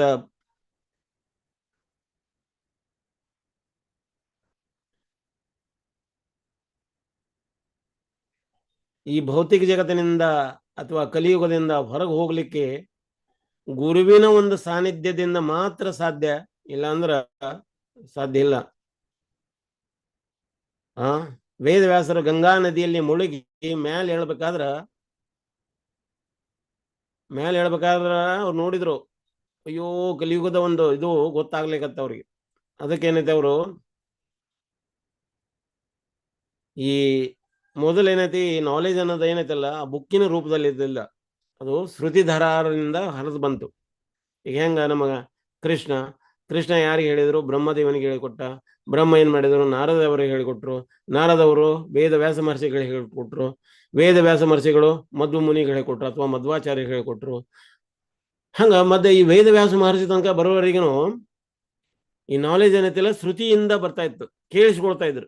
ಗುರು ಹೇಳ್ತಿದ್ರು, ಶಿಷ್ಯರು ಕೇಳಿಸ್ಕೊಳ್ತಿದ್ರು. ಒಂದ್ ಟೈಮ್ ಕೇಳಿಸ್ಕೊಂಡ್ರೆ ಅದು ಹಚ್ಚಾಗ್ಬಿಡ್ತದೆ. ಈಗ ನಮ್ಗೆ ಹಂಗ ಹಚ್ಚಾಗುದಿಲ್ಲ. ನಾವು ಆ ರೀತಿ ಕೇಳಿಸ್ಕೊಳ್ಳುವಂತ ಶ್ರುತಿ ದರ ಇಲ್ಲ. ನಾವು ಕೇಳಿಸ್ಕೊಂಡ್ರು ನಮ್ಗೆ ಅದು ಇಳಿದೇ ಇಲ್ಲ ಆಳಕ್ಕೆ. ಟೀಚರ್ಸ್ ಎಲ್ಲ ಬೈತಿರ್ತಾರೆ, ನಿನ್ಗೆ ಎಂತ ಹೇಳೋದು ಮಾರ್ರೆ, ಎಷ್ಟು ಹೇಳಿ ಬಾಯಿ ಬಿದ್ದು ಹೋಯ್ತು ನಂದಂತ. ಕೇಳಿದ್ದು ಒಂದು ಮತ್ತೆ ಮಾರನೇ ದಿನ ಕೇಳಿದ್ರೆ ಅವನಿಗೆ ನೆನಪಿರುವುದಿಲ್ಲ. ಅಂದ್ರೆ ನಮ್ದು ಸ್ಮೃತಿ ಏನೈತಲ್ಲ ಡೌನ್ ಅದ, ಮಂದದ. ಅವಾಗ ಹಂಗಿರ್ಲಿಲ್ಲ. ಶುದ್ಧ ವಾತಾವರಣ, ಶ್ರೇಷ್ಠ ಗುರುಗಳು, ಶ್ರೇಷ್ಠವಾಗಿರುವಂತ ಆಶ್ರಮದಲ್ಲಿ ಗುರುವಿನ ಒಂದು ವಾಣಿ ಬಂದ್ರೆ ಅವ್ರು ಹೇಳಬೇಕಾದ್ರೆ ಕೇಳಿಸ್ಕೊಳ್ಳುವಂತ ಪ್ರತಿಯೊಂದು ಗ್ರಂಥಿಗಳು ಕೂಡ ಎಚ್ಚೆತ್ತುಕೊಳ್ತಾವ. ಅವಾಗಿನ ಆಹಾರ ಗ್ರಂಥಿ ಕೂಡ ಅಷ್ಟೊಂದು ಸಾತ್ವಿಕವಾಗಿರ್ತದೆ. ಇದು ನಾವು ಸ್ವತಃ ನಿಮ್ಮ ಒಂದು ಹಿಂದಿನ ಕ್ಲಾಸ್ನಾಗ ಹೇಳಿದ್ವಿ ಕಾಣುತ್ತೆ. ಹಂಪಿಯಲ್ಲಿ ಮಾತಂಗ ಋಷಿ ಆಶ್ರಮ ಅದ. ಈಗಿನ ಒಂದು ಸ್ವಲ್ಪ ಉಳ್ಕೊಂಡಿದೆ, ಆ ವಾತಾವರಣ ಇದೆ. ನೀವು ಯಾವಾಗ ಕೋದಂಡರಾಮನ ಗುಡಿ ಹೋದ್ರ, ಕೋದಂಡರಾಮನ ಗುಡಿಯಿಂದ ಡೈರೆಕ್ಟ್ ಅಪೋಸಿಟ್ ನಲ್ಲಿ ನೀವು ನೋಡಿದ್ರೆ ಒಂದು ಗುಡ್ಡ ಕಾಣ್ತದೆ. ಅದಕ್ಕೆ ಋಷಿಮುಖ ಪರ್ವತ ಅಂತ ಕರೀತಾರೆ. ಆ ಋಷಿಮುಖ ಪರ್ವತದ ಒಂದು ಇಳಿಜಾರಿನಲ್ಲಿ ಮಾತಂಗ ಋಷಿಯ ಆಶ್ರಮ ಇದೆ. ಆ ಮಾತಂಗ ಋಷಿ ಆಶ್ರಮಕ್ಕೆ ನಾವು ಏನೈತಿ ಹೋಗ್ಬೇಕಂದ್ರೆ ಬೋಟ್ ಥ್ರೂ ಹೋಗ್ಬೇಕಾಗುತ್ತೆ. ಬೋಟ್ನಿಂದ ತುಂಗಭದ್ರಾ ನದಿ ದಾಟಿ ಆ ಕಡೆ ಹೋಗ್ಬೇಕು. ಆ ಕಡೆಗಿಂದ ಒಳಗೆ ಎಂಟ್ರಿ ಆಗ್ಬೇಕಾಗ್ತದೆ. ಯಾವಾಗಿಲ್ಲ ಅಂದ್ರೆ ನೀವು ಅಂಜನಾದ್ರಿಗೆ ಹೋದ್ರೆ ಅಂಜನಾದ್ರಿಯಿಂದ ಆ ಕಡೆಯಿಂದ ರೋಡ್ ಮೂಲಕ ಒಳಗೆ ಬರ್ಬೋದು. ಅಲ್ಲೇ ಸೇತು ಮಾಡಿದಾರೆ, ಆ ಸೇತುವಿನಿಂದ ಬರ್ಬೇಕಾಗ್ತದೆ ಒಳಗೆ. ನಾವು ಹಿಂಗ ಬಂದಿದ್ವಿ. ನಾ ಯೋಚನೆ ಮಾಡ್ತಾ ಇದ್ದೆ, ನಾವು ರಾಮಾಯಣದ ಡ್ರಾಮಾ ಮಾಡಿದ್ವಿ. ಡ್ರಾಮಾ ಮಾಡಿದಾಗ ನಾವು ಇದನ್ನ ತಗೊಂಡೋಗಿದ್ವಿ, ಮೈಕ್ ಸಿಸ್ಟಮ್. ಅಲ್ಲಿ ಹೋದಾಗ ಮೈಕ್ ಸಿಸ್ಟಮ್ ಆಫ್ ಆಗಿಬಿಡ್ತದೆ. ಅದು ಚಾರ್ಜ್ ಆಗಿರಲಿಲ್ಲ, ಹಿಡಿತಾನೆ ಇಲ್ಲ, ಸೌಂಡ್ ಸ್ಪೀಕರು ನಡೀತಾ ಇಲ್ಲ. ಏನ್ ಮಾಡೋದು ಅಂತ ಯೋಚನೆ ಮಾಡಿದೆ. ಯಾಕೆ ಹಾಗೆ ನಾವು ಬಾಯಿಂದಾನೆ ಹೇಳೋದು ಅಂತ. ಅಲ್ಲ, ಅಲ್ಲಿ ಎಲ್ಲರಿಗೂ ಕೇಳಿಸುದಿಲ್ಲ, ಭಕ್ತರೆಲ್ಲರೂ ಕೂತಿರ್ತಾರೆ, ಅವ್ರಿಗೆಲ್ಲರಿಗೂ ಕೇಳಿಸ್ಬೇಕಲ್ಲ. ನೋಡುವ, ಏನೋ ಪರಮಾತ್ಮನ ಕೃಪೆ ಆದ್ರೆ ಶುರು ಆದ್ರೂ ಆಗ್ಬಹುದು ಈ ಸ್ಪೀಕರ್ ಅಂತ ಹಿಡ್ಕೊಂಡು ಹೋದ್ವಿ. ಅಲ್ಲೇ ಮಾತಂಗ ಋಷಿ ಆಶ್ರಮದಲ್ಲಿ ಒಳಗೆ ಹೋಗಿ ದರ್ಶನ ಮಾಡಿಕೊಂಡು ಹೊರಗಡೆ ಗಾರ್ಡನ್ ಮಾಡಿದ್ದಾರೆ. ಹಳೆ ಮರಗಳು ಇವತ್ತಿಗೂ ಉಂಟು. ಅವಾಗಿನ ರಾಜರು ಆ ಮಾತಂಗ ಋಷಿ ಆಶ್ರಮಕ್ಕಂತನ ದೊಡ್ಡ ಕಲ್ಲುಗಳಿಂದ ಅದನ್ನ ಇದನ್ನ ಕಟ್ಟಿದ್ದಾರೆ. ಮುಂದೆನೇ ತುಂಗಭದ್ರಾ ಹತ್ತಿಕೊಂಡ ಆಶ್ರಮ, ಸುತ್ತಲೂ ನದಿ, ಹಿಂದಗಡೆ ಪರ್ವತ, ಮುಂದೆ ದೊಡ್ಡ ದೊಡ್ಡ ಮರಗಳು, ಸುಂದರವಾದ ಒಂದು ವಾತಾವರಣ. ಇಷ್ಟೊಂದು ಸಾತ್ವಿಕ ವಾತಾವರಣ ಅಂದ್ರೆ ನೀವು ಹೇಳಿದ ವಾಣಿ ನೀವು ಮೆತ್ತಗೆ ಹೇಳಿದ್ರು ಕೂಡ ಅದು ಜೋರಾಗಿ ಕೇಳಿಸ್ತದಲ್ಲಿ. ನಾವು ಮೆತ್ತಗೆ ಮಾತಾಡಿದ್ರು ಕೂಡ ನಾವು ಅನ್ಕೊಂಡಿದ್ವಿ. ಈಗ ನೋಡಿ, ಪರೀಕ್ಷಿತ ಮಹಾರಾಜರು ಸುಖದೇವ ಗೋಸ್ವಾಮಿಯಿಂದ ಈ ಭಾಗವತಂ ಕೇಳಿಸ್ಕೊಳ್ತಾ ಇದ್ರಲ್ಲ, ಅಲ್ಲಿ 60,000 ಋಷಿಮುನಿಗಳೆಲ್ಲ ಸೇರ್ಕೊಂಡಿದ್ರು. ಶ್ರೋತಗಣ ಅವರೆಲ್ಲರೂ 60,000 ಜನ ಕುತ್ಕೊಳ್ಳೋಕೆ ಜಾಗ ವ್ಯವಸ್ಥೆ. 60,000 ಜನಕ್ಕೆ ಕೇಳುವ ರೀತಿ ಒಳಗೆ ಸುಖದೇವ ಗೋಸ್ವಾಮಿಗಳು ಹೇಳಿದರು. ಹೆಂಗೆ ಹೇಳಿದರು? ನಾರ್ಮಲ್ ಆಗೇ ಮಾತಾಡಿದರು. ಈ ನಾರ್ಮಲ್ ಆಗಿ ಮಾತಾಡಿದ್ದನ್ನ ಅಲ್ಲಿ ಎಲ್ಲೆಲ್ಲಿ ಕೂತಿದ್ರು ಅವರೆಲ್ಲರೂ ಪರ್ಫೆಕ್ಟ್ ಆಗಿ ಕೇಳ್ತಾ ಇತ್ತು. ಎಷ್ಟು ಸಾತ್ವಿಕ ವಾತಾವರಣ ಇರಬೇಕು. ಅದನ್ನ ಸ್ವತಃ ನಾವು ಇಲ್ಲೇ ಹಂಪಿಯಲ್ಲಿ ಅದನ್ನ ಅನುಭವಕ್ಕೆ ಬಂತು ನಮಗೆ. ನಾವು ಬಿನಾ ಲೌಡ್ ಸ್ಪೀಕರ್ ನಾಟಕದಲ್ಲಿ ನಾವು ಮಾತಾಡಿದ್ವಿ, ಡೈಲಾಗ್ ಹೇಳಿದ್ವಿ, ಅದು ಹೇಳಿದ್ದು ಎಲ್ಲರಿಗೂ ಕೇಳಿಸ್ತು. ಇಷ್ಟೊಂದು ನಾಟಕ ಪ್ರಭಾವಿತ ಆಯ್ತು. ರಾಮಾಯಣದ ನಾಟಕನ ನಾವು ಅಲ್ಲಿ ಮಾಡಿದ್ವಿ. ಸ್ವತಃ ರಾಮ, ಲಕ್ಷ್ಮಣ, ಹನುಮಂತ ಅವ್ರನ್ನ ಕರ್ಕೊಂಡು ಬಂದು ಸುಗ್ರೀವಿಗೆ ಭೇಟಿ ಮಾಡಿಸುವಂತ ಪ್ರಸಂಗ ಆಗಿತ್ತು. ಈ ರೀತಿ ಅಂದ್ರೆ ಸತ್ವ ಗುಣ ಎಲ್ಲಿರ್ತೈತಿ ಅಲ್ಲಿ ಇದೆಲ್ಲವೂ ಸರಿಯಾಗಿ ಕೇಳಿಸ್ಕೊಳ್ತದೆ. ನಾವು ಯಾಕಂದ್ರೆ ಈ ವಿಷಯ ಯಾಕೆ ಹೇಳಕತ್ತೀವಿ ಅಂದ್ರೆ ಶ್ರುತಿ ಧರ. ಶ್ರುತಿ ಅಂದ್ರೆ ಕೇಳಿಸ್ಕೊಳ್ಳುವಂಥದ್ದು. ಈಗ ನಮ್ಮ ಮತಿ ಏನದಲ್ಲ ಶುದ್ಧ ಆಗಿರ್ತದೆ. ಹಿಂಗ ವೇದವ್ಯಾಸ ಮಹರ್ಷಿಗಳು ಇದನ್ನ ನೆನತಿ ಬುಕ್ಕಿನ ರೂಪಕ್ಕೆ ತಮ್ಮಂದ್ರ, ಅವಾಗ ಪುಸ್ತಕಕ್ಕೆ ರೂಪಕ್ಕೆ ತಮ್ಮಂದ್ರ. ವೇದ ಅಂದ್ರೆ ನಾಲೆಜ್.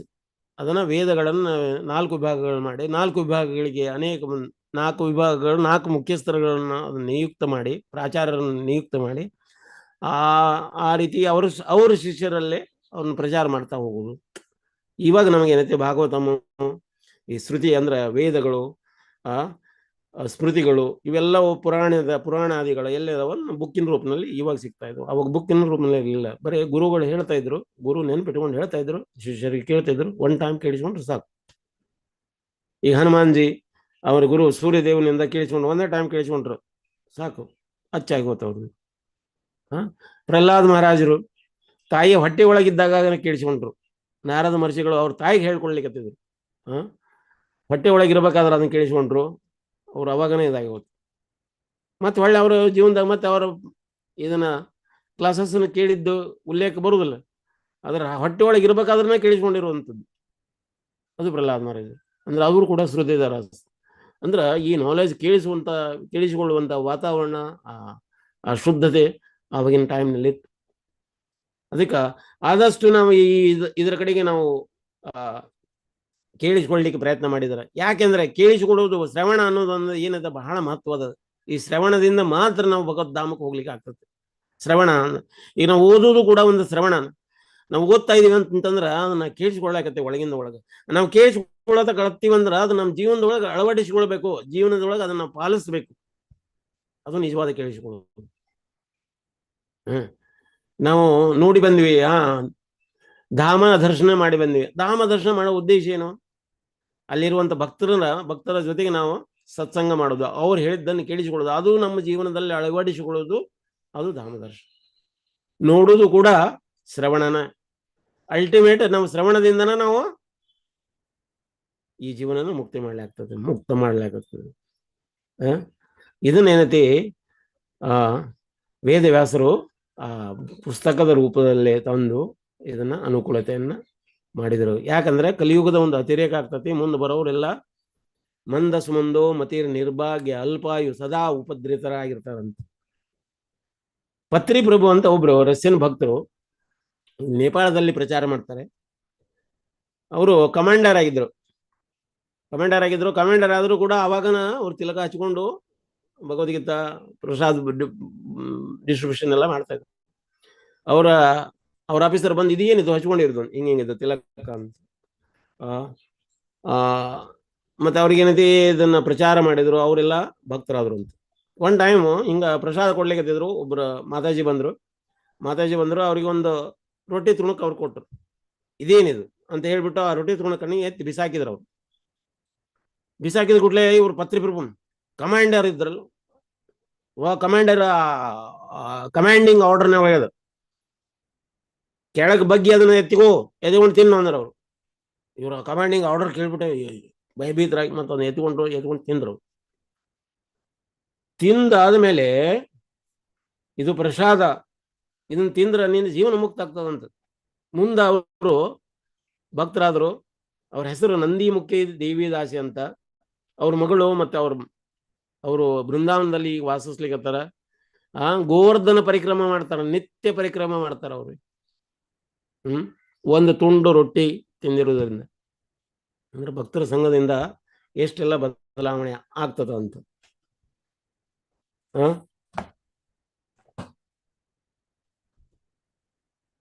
ಈಗ ಭಕ್ತರ ಸಂಘ ಅನ್ನೋದು ಹಂಸ ಎಲ್ಲಿರ್ತತಿ? ಒಳ್ಳೆ ಶುದ್ಧವಾದ ಸರೋವರದಲ್ಲಿ ಇರ್ತದೆ. ಈಗ ಭಕ್ತರಲ್ಲದ ಅವರ ಸಂಘ ಹೆಂಗಿರ್ತತಿ? ಕಾಗಿ ಸಂಘ ಅಂತ.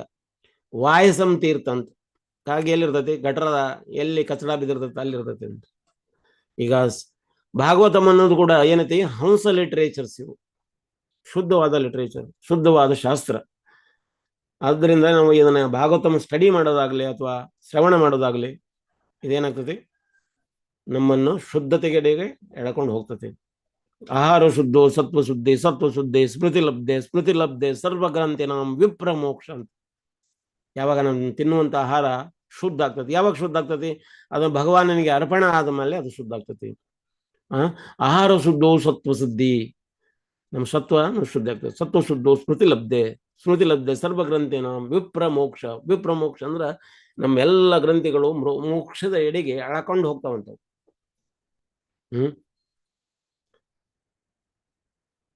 ನೋಡ್ರಿ, ಅವಾಗಿನ ಟೈಮ್ನಲ್ಲಿ ನ್ಯೂಸ್ ಇರಲಿಲ್ಲ.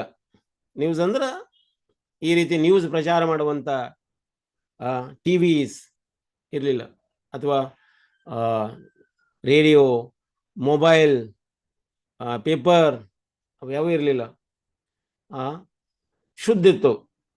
ಈ ಗ್ರಾಮ್ಯ ಕಥದ ಬಗ್ಗೆ ಜಾಸ್ತಿ ಇರಲಿಲ್ಲ. ಅದಕ್ಕೆ ಚೈತನ್ಯ ಮಹಾಪ್ರಭು ಹೇಳ್ತಾರ, ಗ್ರಾಮ್ಯ ಕೃತ ನ ಸುನಿಬೆ ನಾ ಪಾಯಬೆ, ಹೇಳೋದು ಬೇಡ ಕೇಳೋದು ಬೇಡ ಅಂತ.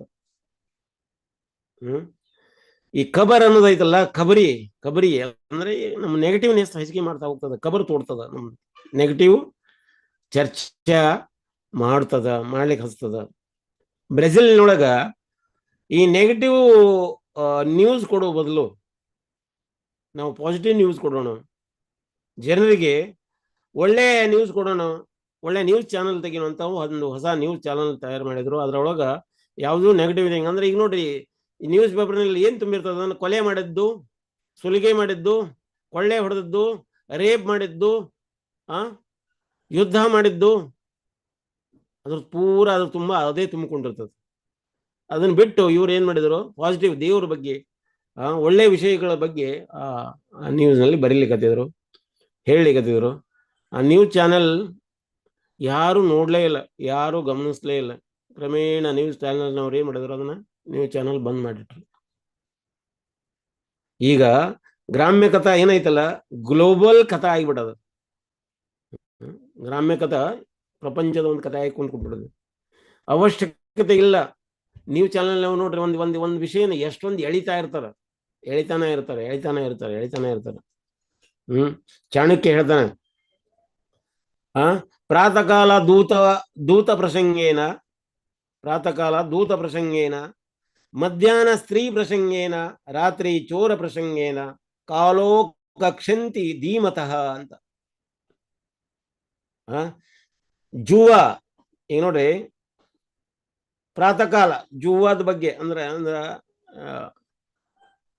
ಪಗಡಿ ಆಡಿದವರು ಯಾರು ಆಡಿದ್ರು? ಮಹಾಭಾರತದಲ್ಲಿದ್ದ ಧರ್ಮರಾಜರು ಆಡಿದ್ರು. ಅಂದ್ರ ಮಹಾಭಾರತನ ಕೇಳಿಸ್ಕೊಳ್ರಿ ಅಂತ. ಪ್ರಾತಃ ಕಾಲ ಅಂದ್ರೆ ಮುಂಜಾನೆ ಮಹಾಭಾರತ ಓದ್ಬೇಕು ಅಂತ. ಮಧ್ಯಾಹ್ನ ಸ್ತ್ರೀ ಪ್ರಸಂಗೇನ, ಮಧ್ಯಾಹ್ನ ಅಂದ್ರೆ ರಾಮಾಯಣ ಓದ್ರಿ ಅಂತ. ಸ್ತ್ರೀ ಪ್ರಸಂಗ ಅಂದ್ರೆ ಇಲ್ಲಿ ಸೀತಾದೇವಿ ಬಂಗಾರದ ಜಿಂಕಿ ನನಗೆ ಬೇಕು ಅಂತ ರಾಮನಿಗೆ ಕೇಳಲಿಕ್ಕೆ. ಸ್ತ್ರೀ ಪ್ರಸಂಗೇನ ಅಂದ್ರ ರಾಮಾಯಣ ಮಧ್ಯಾಹ್ನ ಓದ್ಬೇಕು ಅಂತ. ರಾತ್ರಿಗೆ ಚೋರ ಪ್ರಸಂಗೇನ, ಚೋರ ಯಾರು? ಚೋರ, ಜಗತ್ ಪ್ರಸಿದ್ಧವಾದ ಚೋರ ಯಾರಪ್ಪ ಅಂದ್ರ ಕೃಷ್ಣ. ಬೆಣ್ಣೆ ಕಳ್ಳ, ವಸ್ತ್ರ ಚೋರ, ಭಕ್ತರ ಹೃದಯನ್ನೇ ಕಳ್ಳವು ಮಾಡಿದವ, ಭಕ್ತರ ಕಳ್ಳ, ಹೃದಯ ಕಳ್ಳ. ಅವನ ಬಗ್ಗೆ ನಾವು ಕೇಳಿಸ್ಕೋಬೇಕು ಅಂತ. ನೋಡ್ರಿ, ಅಕ್ಬರ ಅಂದ್ರೆ ಈಗ ನ್ಯೂಸ್ ಪೇಪರ್ ಅದಾವಲ್ಲ, ಒಂದು ರಾತ್ರಿ 10 ಗಂಟೆ ಅನ್ನೋರಿಗೆ ಹಳೆದಾಗಿ ಹೋಗ್ಬಿಡ್ತದೆ. ಇವತ್ತಿನ ಸುದ್ದಿ ನಾಳೆಗೆ ರದ್ದಿ ಅಂತ. ಇವತ್ತಿನ ಸುದ್ದಿ ನಾಳೆಗೆ ರದ್ದಿ ಮುಗಿತದ. ನಾಳೆಗೆ ಕಚಡ, ಅದು ನಾಳೆ ಸುದ್ದಿ, ಮತ್ತೆ ನಾಳೆಗೆ, ಮತ್ತೆ ನಾಡಕ್ಕೆ ಅದು ರದ್ದಿ. ಹಿಂಗ ಆಗ್ತಾನೆ ಹೋಗ್ತದೆ. ಆದ್ರ ಈ ಮೇಲಿನ ಪ್ರಸಂಗಗಳು ಏನದವಲ್ಲ ಇವು ಸನಾತನ ಕಾಲದಿಂದಲೂ ಕೂಡ ತಾಜಾ ಆಗೇ ಅದಾವು. ಇವೆಲ್ಲ ತಾಜಾ ಸುದ್ದಿನ ನೀವು ಯಾವಾಗ ಏನೇ ಕೇಳಿಸ್ಕೊಳ್ತೀರಿ ಅದು ಇನ್ನೂ ಹೊಸತನ ನಿಮ್ಮಲ್ಲಿ ತುಂಬ್ತಾ ಹೋಗ್ತದೆ. ನೋಡ್ರಿ, ನಮ್ಮ ಇಸ್ಕಾನ್ನಲ್ಲಿ ಈ ಭಾಗವತಮದಲ್ಲಿರುವಂಥ ಕಥೆಗಳನ್ನ ಹೇಳ್ತಾ ಹೋಗ್ತಾರೆ. ಪ್ರತಿದಿನನೂ ಪ್ರತಿ ಕಥೆಗಳನ್ನು ಹೇಳ್ತಾ ಹೋಗ್ತಾರೆ. ಅದು ಕೇಳಿಸ್ಕೊಂಡಂಗೆಲ್ಲ ಹೊಸತ ಆಗ್ತದೆ ನಮ್ಗೆ. ನಾವು ಕಥೆಗಳನ್ನು ಅದೇ ಕತೆ ಕೇಳಿರ್ತೀವಿ, ಮತ್ತೆ ಒಳ್ಳೆ ಅದೇ ಕತೆ ಕೇಳೋದ್ರಿಂದನೂ ಕೂಡ ನಮ್ಮಲ್ಲಿ ಹೊಸ ಚೈತನ್ಯ ತುಂಬುತ್ತದೆ. ಇದು ತಾಜಾ ಸುದ್ದಿ. ಇದ್ರೊಳಗೆ ನೆಗೆಟಿವ್ನೆಸ್ ಎಲ್ಲ ಪಾಸಿಟಿವ್ ಅದ, ಧನಾತ್ಮಕವಾಗಿದೆ, ಋಣಾತ್ಮಕ ವಿಷಯಗಳು ಇದರಲ್ಲಿ ತುಂಬಿಕೊಂಡಿಲ್ಲ. ಒಬ್ಬ ಕುಡುಕ ಬೇರೆಯವ್ರ ಮುಂದೆ ಹೇಳಿಕತ್ತಿದ. ಏನಂತ? ಬೇರೆದವರು ಹೇಳಿದ್ರೆ, ಇವತ್ತು ಭಾಳ ಕುಡ್ದಿದೆಯಾ, ಹೋಗಪ್ಪ, ಹೋಗು ಮನೆಗೆ ಹೋಗು ಅಂದ. ನಾನು ಭಾಳ ಕುಡ್ದಿಲ್ಲ, ಬೇಕಾದ್ರೆ ಇಲ್ಲ ಐತಲ್ಲ ಈ ಸಮುದ್ರನ ಕುಡಿತೀನಿ, ನಾಳೆ ಬೇಕಾದ್ರೆ ನಾಳೆ ಬಾ, ನಾ ಚಾಲೆಂಜ್ ಮಾಡ್ತೇನೆ. ನಾನು ಚಾಲೆಂಜ್ ಮಾಡಿ ಹೇಳ್ತೇನೆ, ಷರತ್ತು ಹಾಕ್ತೀನಿ, ಸಮುದ್ರ ಕುಡಿದು ತೋರಿಸ್ತೀನಿ. ಅಷ್ಟು ತಾಕತ್ತೈತಂದ ನಾವು. ಸ್ವಲ್ಪ ತಾದ ಮೇಲೆ ನಶೆ ಇಳಿಯಾಕತ್ತು. ಅವರೆಲ್ಲ ಫ್ರೆಂಡ್ಸ್ ಎಲ್ಲ ಕೇಳಿದ್ರಲ್ಲ, ನಾಳೆ ಸಮುದ್ರ ಕುಡಿತೀನಿ ಅಂತ ಇದೆಯಲ್ಲ. ಅವಾಗ ಗೊತ್ತಾಗ್ಲಿಕ್ಕೆ, ಯಪ್ಪ ನಾ ಸಿಕ್ಕಾಕೊಂಡೆ ಇವ್ರ ಮುಂದೆ ಅಂತ. ಹ್ಯಾಂಗ್ ಮಾಡೋದು ಅಂತ ಚಿಂತೆ ಹತ್ತವಂಗ. ಚಿಂತೆ ಒಳಗೆ ಇನ್ನೊಂದಿಷ್ಟು ನಶೆ ಹೇಳಿತ್ತು. ಸುಮ್ಮನೆ ಮನೆ ಕಡೆ ಹೊಂಟವ. ಹೋಗ್ತಾ ಇರ್ಬೇಕಾದ್ರೆ ಅಲ್ಲೊಬ್ಬ ಹುಡುಗ ಕುಂತಿದ್ದ. ಅಂಕಲ್ ಏನು? ಅಲ್ಲ, ಇವತ್ತೇನೋ ಭಾಳ ಚಿಂತೆಯೊಳಗಿದ್ದಂಗೆ ಕಾಣಿಸ್ತಾ ಇದ್ರಿ ನೀವು. ನಿನ್ನಿಗತೆ ಇಲ್ಲ ಇವತ್ತು. ನಿನಗೆ ಅದಕ್ಕೆ ಬೇಕೋ, ಹೋಗು ಮನೆಗೆ ಹೋಗಿ ಊಟ ಮಾಡಿ ಮಲ್ಕೋ ಅಂದ. ಅಲ್ಲ ಅಂಕಲ್, ಏನ್ ಪ್ರಾಬ್ಲಮ್ ಇದೆ ಹೇಳಿ, ನಿಮ್ಮ ಪ್ರಾಬ್ಲಮ್ಗೆ ನಾನು ಸೊಲ್ಯೂಷನ್ ಕೊಡ್ತೀನಿ, ನಾನು ಉತ್ತರ ಕೊಡ್ತೀನಿ ಅಂದ.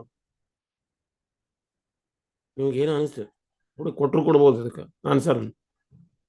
ಅವ್ನು ಹೋಗಿ ಹುಡುಗ ಕಿವಿಯಾಗ ಹೇಳಿದ, ಹಿಂಗೆ ಆಯ್ತು, ನಾವು ಕುಡಿದ ನಿಷೇಧದೊಳಗೆ ಸಮುದ್ರನ ಕುಡಿತೀನಿ ಅಂತ ಹೇಳ್ಬಿಟ್ಟಿನಿ. ಇದಕ್ಕೆ ನಾಳೆ ಕುಡಿತೀನಂತ, ನಾಳೆ ಟೈಮ್ ಐತಿ, ಕುಡ್ಲಿಲ್ಲ ಅಂದ್ರೆ ಆ ಷರತ್ತಿಗೆ ನಾವು ಸೋಲ್ಬೇಕಾಕತ್ತೆ, ಏನು ಮಾಡ್ಬೇಕು ಅಂತ ಚಿಂತೆ ಐತೈತಿ ಅಂದ. ಹುಡುಗಂದ, ಇದಕ್ಕೆ ಯಾಕೆ ಚಿಂತೆ ಮಾಡ್ತೀರ, ನಾ ಕೊಡ್ತೀನಿ ಉತ್ತರ ಅಂದವ. ಹೇಳಂದವ. ಆ ಕುಡುಕಿನ ಕಿವಿಯ ಒಳಗೆ ಹೇಳಿದವ ಹುಡುಗ. ಆಯ್ತು, ಖುಷಿಯಿಂದ ಹೋದ. ಆ ಹುಡುಗನು ಹೋದ, ಹೋಗಿ ಊಟ ಮಾಡಿ ಮಲ್ಕೊಂಡ. ಇವನು ಹೋದ, ಊಟ ಮಾಡಿ ಮಲ್ಕೊಂಡ. ಮಾರನೇ ದಿನ ಆತು, ಕುಡುಕರ ಸಂಘ ಸೇರ್ತೇವೆ. ಕುಡುಕರು ಎಲ್ಲರೂ ಖುಷಿಯಿಂದ ಬಂದಾರ. ಇವತ್ತು ಬಿಗ್ ಪಾರ್ಟಿ, ಫ್ರೀ, ಎಲ್ಲರಿಗೂ ಕುಡಿಸ್ಬೇಕಾಗ್ತತಿ. ಎಷ್ಟು ಜನ ಅಂದ್ರ, ನಿನ್ನೆ ಎಷ್ಟು ಜನ ಕುಡಿದಿದ್ರಲ್ಲ ಅದಕ್ಕಿಂತ ಒಂದು 100 ಜನ ಹೆಚ್ಚಿಗೆ ಕುಡಿದಾರೆ ಇವತ್ತು. ಯಾಕಂದ್ರೆ ಇವ ಸಮುದ್ರ ಕುಡಿಯಕ್ ಆಗುದಿಲ್ಲ, ಇವ ಸೋಲ್ತಾನ, ಹೆಂಗಾದ್ರು ನಮ್ಗೆ ಕುಡಿಸ್ತಾನಂತ ಎಲ್ಲರೂ ಬಂದು ಕುಡಿದ್ರು. ನೀನ್ ಹೇಳಿದ್ದಲ್ಲಪ್ಪ, ನಡಿಲೀಗ ಸಮುದ್ರ ಕುಡಿದು ತೋರ್ಸಂದ. ಬರ್ರಿಪ್ಪ ಎಲ್ಲಾರು ಬರ್ರಿ, ತಗಡೆ ಬರ್ರಿ ಅಂತ. ಬರ್ರಿ, ಅಲ್ಲಿ ಮಗ್ಲಿಗೆ ಸಮುದ್ರ ದಂಡಿ ಮಗ್ಲಿಗೇನೆ ಐತಿ ಅವ್ರದ್ದು ಕುಡುಕರು ಶಾಪ್. ಬರ್ರಿಪ್ಪ ಈ ಕಡೆ ಬರ್ರಿ ಅಂದ. ಎಲ್ಲರೂ ಬಂದ್ರು. ಇನ್ನೇನು ಏನ್ ಮಾಡತ್ತ ನೋಡ್ಬೇಕಂತ, ಏನ್ ನೀರು ಕುಡಿ, ಇಷ್ಟು ಸಮುದ್ರ ನೀರು ಕುಡ್ಲಿಕ್ಕೆ ಆಗ್ತದ? ಎಲ್ಲರೂ ಹುಚ್ಚತಾನ. ನೋಡ್ರಿಪ್ಪ, ಮೊದಲು ಈ ಸಮುದ್ರಕ್ಕೆ ಬರುವಂತ ನದಿ ಹೊಳಿ ನೀರೇನೈತಲ್ಲ ಅದನ್ನ ನೀವು ಬಂದ್ ಮಾಡ್ರಿ. ಸಮುದ್ರಕ್ಕೆ ಬರುವಂತ ಹೊಳಿ ನೀರು, ನದಿ ನೀರು ಏನು ಬರ್ತಾವಲ್ಲ ಅದನ್ನೆಲ್ಲ ಬಂದ್ ಮಾಡ್ರಿ. ಬಂದ್ ಮಾಡಿದ ಮೇಲೆ ನಾ ಸಮುದ್ರ ನೀರು ಕುಡಿದು ತೋರಿಸ್ತೀನಿ. ನದಿನ ಮತ್ತೆ ಹೊಳೆ ನೀರನ್ನ ಹೆಂಗ್ ಬಂದ್ ಮಾಡ್ಲಿಕ್ಕೆ ಆಗ್ತದೆ ಅನ್ ಮತ್ತೆ ಆಗ್ರ ಹೆಂಗ್ ಬಂದ್ ಮಾಡ್ಲಿಕ್ಕೆ ಆಗ್ತದೆ? ನಾ ಹೆಂಗ್ ನೀರು ಕುಡಿಬೇಕು? ಅದು ನಿಮ್ ಪ್ರಾಬ್ಲಮ್ ಅಂದ್ ನಾವು. ಹಿಂಗ ಇದನ್ನ ಹೇಳುವಂತ ಉದ್ದೇಶ ಇಷ್ಟೇ. ಸಮುದ್ರ ಯಾವಾಗಲೂ ನದಿ ಹೊಳೆಯಿಂದ ತುಂಬ್ತಾನ ಇರ್ತದೆ. ಜೀವನನು ಕೂಡ ಸಮುದ್ರದ ಗತೆ ಅನೇಕ ಸಮಸ್ಯೆಗಳಿಂದ, ಗೊಂದಲಗಳಿಂದ ತುಂಬಿಕೊಂಡಿರ್ತದೆ. ಆದ್ರೂ ಕೂಡ ಆ ಸಮಸ್ಯೆಗಳಲ್ಲಿ ಇದ್ದುಕೊಂಡ ನಾವು ಸೊಲ್ಯೂಷನ್ ಹುಡುಕ್ಬೇಕಾಗ್ತದೆ, ಉತ್ತರನ ಹುಡುಕ್ಬೇಕಾಗ್ತದೆ. ಹೆಂಗ ನದಿಗಳು ಸಮುದ್ರನ ತುಂಬ್ತಾ ಇದ್ದಾವು, ಆ ತುಂಬಲಿಕ್ಕೆ ಅವು ನಿಶ್ಚಯ ಮಾಡಿದವು, ನಾವು ಯಾವಾಗಲೂ ಸಮುದ್ರಕ್ಕೆ ಹೋಗ್ಲೇಬೇಕಂತ. ಹಂಗ ದೃಢ ನಿಶ್ಚಯ ನಾವು ಮಾಡಿದ್ರೆ ಯಾರು ದೃಢ ನಿಶ್ಚಯ ಮಾಡ್ತಾರ ಅವ್ರ ಜೀವನದಲ್ಲೇ ಪಡಿತಾರಂತ. ಹಂಗ ನಾವು ದೃಢ ನಿಶ್ಚಯ ಮಾಡಿ ಭಕ್ತಿ ಮಾಡ್ಲಿಕ್ಕೆ ನಾವು ಪ್ರಯತ್ನ ಪಟ್ರೆ ಇವೆಲ್ಲ ಸಮಸ್ಯೆಗಳು ದೂರ ಆಗ್ತಾವ. ಪರಮಾತ್ಮ ಸಮಸ್ಯೆಗಳಿಗೆ ಉತ್ತರ ಕೊಡ್ತಾರೆ, ಸಮಸ್ಯೆಗಳಿಗೆ ನಮ್ಗೆ ಸಾಂತ್ವನ ಕೊಡ್ತಾರೆ. ಯಾಕಂದ್ರೆ ನಾವು ಅವನ ಮಕ್ಕಳು. ಯಾವಾಗ ತಂದೆಗೆ ಮಕ್ಕಳ ಮೇಲೆ ಪ್ರೇಮ ಇರ್ತದ, ಆ ಪ್ರೇಮ ಮಗನ ಬಿಟ್ಟು ಕೊಡೋದಿಲ್ಲ. ಅವರು ಎಷ್ಟೇ ಕುಡುಕರಾದ್ರೂ ಕೂಡ, ಎಷ್ಟೇ ಕೊಲೆಗಡಕರಾದ್ರೂ ಕೂಡ ತಂದೆ ಏನ್ ಮಾಡ್ತಾರೆ, ಮಗನ ಮೇಲೆ ಪ್ರೇಮ ಇಟ್ಕೊಂಡಿರ್ತಾರೆ. ಆದಷ್ಟು ಅವನ್ನ ಆ ಕುಡಿತದಿಂದ ಬಿಡಿಸ್ಬೇಕಂತ, ಅಥವಾ ಕೊಲೆಗಡತನದಿಂದ ಬಿಡಿಸ್ಬೇಕಂತ, ಅಥವಾ ಕಳ್ಳತನ ಮಾಡೋದ್ರಿಂದ ಬಿಡಿಸ್ಬೇಕಂತ ತಂದೆಗೆ ಒಂದು ಸಚ್ಚಾರಿತ್ರ್ಯ ಉಳ್ಳ ಮಗನಾಗ್ಲಿ ಅನ್ನೋ ಒಂದು ಪ್ರಯತ್ನಕ್ಕೆ ಅನೇಕ ರೀತಿಯಿಂದ ಹೇಳಿಸ್ಲಿಕ್ಕೆ, ಕೇಳಿಸ್ಲಿಕ್ಕೆ, ಬೇರೆಯವ್ರ ಕಡೆಯಿಂದ ತಿಳಿಸ್ಲಿಕ್ಕೆ ಪ್ರಯತ್ನ ಪಡ್ತಾನೆ ಇರ್ತಾನೆ ತಂದೆ. ಹಂಗ ನಮಗೂ ಕೂಡ ಪರಮಾತ್ಮ ಏನ್ ಮಾಡ್ತಾರೆ, ಅನೇಕ ಗುರುಗಳನ್ನು ಕಳಿಸ್ತಾರೆ, ಆಚಾರ್ಯರನ್ನು ಕಳಿಸ್ತಾರೆ, ಜ್ಞಾನ ಶಾಸ್ತ್ರಗಳನ್ನು ಕೊಡ್ತಾರೆ. ಅದರ ಮೂಲಕ ಕೇಳಿಸಿಕೊಂಡು ಇದನ್ನು ಮಾಡ್ಲಿ ಅಂತ.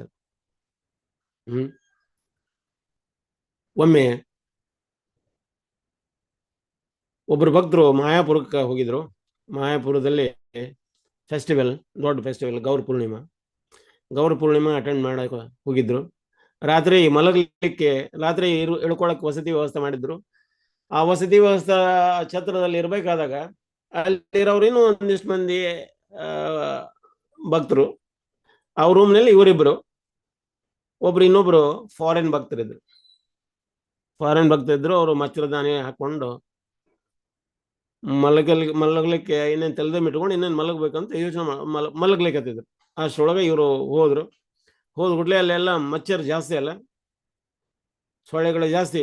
ಅದಕ್ಕೆ ಸೊಳ್ಳೆ ಓಡಿಸ್ಲಿಕ್ಕೆ ಈ ಮಾಸ್ಕಿಟೋ ರೆಪಲೆಂಟ್ ಅಂದ್ರೆ ಈ ಗುಡ್ ನೈಟು, ಕಚ್ವಾ ಚಾಪ್, ಅಗರಬತ್ತಿನೋ ಅಂತ ಬರ್ತಾವಲ್ಲ, ಇವ್ರು ಏನಂದ್ರೆ ಗುಡ್ ನೈಟ್ ತಮ್ಮಂದ ಗುಡ್ ನೈಟ್ ಆನ್ ಮಾಡಕ್ ಹೋದ್ರು. ಅವಾಗ ಆ ಸೊಳ್ಳೆ ಪರದೆ ಒಳಗಿರೋರು ಇದ್ರಲ್ಲ, ಅವ್ರು ಹೇಳಿದ್ರು, ಆ ರೆಪಲೆಂಟ್ ಹಚ್ಬೇಡ, ಆ ಸೊಳ್ಳೆಗಳಿಗೆ ಅದು ಬಹಳ ಕಿರಿಕಿರಿ ಮಾಡ್ತದಂತ. ಇವರು ಇಂಡಿಯನ್ ಭಕ್ತರು, ಗುಜರಾತಿನವರು. ಕಿರಿಕಿರಿ ಮಾಡ್ತದೆ. ಅವ್ರಂದ್ರ, ನೀನ್ ಯಾಕೆ ಹೊರಗಡೆ ಹೋಗಿ ಮಚ್ಚರದಾನಿ ತೊಂಬಂದು ಮಚ್ಚರದಾನಿ ಹಾಕೊಂಡು ಮಲಗಬಾರ್ದು ಅಂದ್ರು. ಆಯ್ತು ಅಂದ್ರು. ಅವರು ಹೊರಗಡೆ ಹೋದ್ರು. ಇನ್ನೇನು ಟೈಮ್ ಆಗಿತ್ತು, ಇನ್ನೊಂದು ಅಂಗಡಿ ಎಲ್ಲ ಓಪನ್ ಇದ್ವು. ಹೋದ್ರು, ಅಂಗಡಿಯವ್ರಿಗೆ ಕೇಳಿದರು, ನನಗೆ ಮಚ್ಚರದಾನಿ ಬೇಕು. ಅವ್ರು ಸಿಕ್ತು, ಅದನ್ನ ಖರೀದಿ ಮಾಡ್ಕೊಂಡ್ರು, ತೊಂಬಂದ್ರು, ಮಚ್ಚರದಾನಿ ಕಟ್ಕೊಂಡು ಮಚ್ಚರದಾನಿ ಒಳಗೆ ಮಲಗಿದ್ರು. ಮಲಗೋಕ್ಕಿಂತ ಮೊದಲು ಕೇಳಿದ್ರು ಅವರು, ನೀವು ಯಾರು ಅಂದ್ರು. ಎಲ್ಲಿಂದ ಬಂದಿರಿ ಅಂತ ಕೇಳಿದರು. ಇದೆಲ್ಲ ಆಮೇಲೆ, ಈಗ ನಮ್ ಮಲಗ್ಲಿಕ್ಕೆ ಬಿಡು ಅಂದ್ರು. ಮಲ್ಕೊಂಡ್ರು ಅವರು. ಅದ್ರಂಗ ಒಂದು 3-4 ದಿನ ಅವ್ರ ಜೊತೆಗೆ ಇರ್ಬೇಕಾಗಿತ್ತು.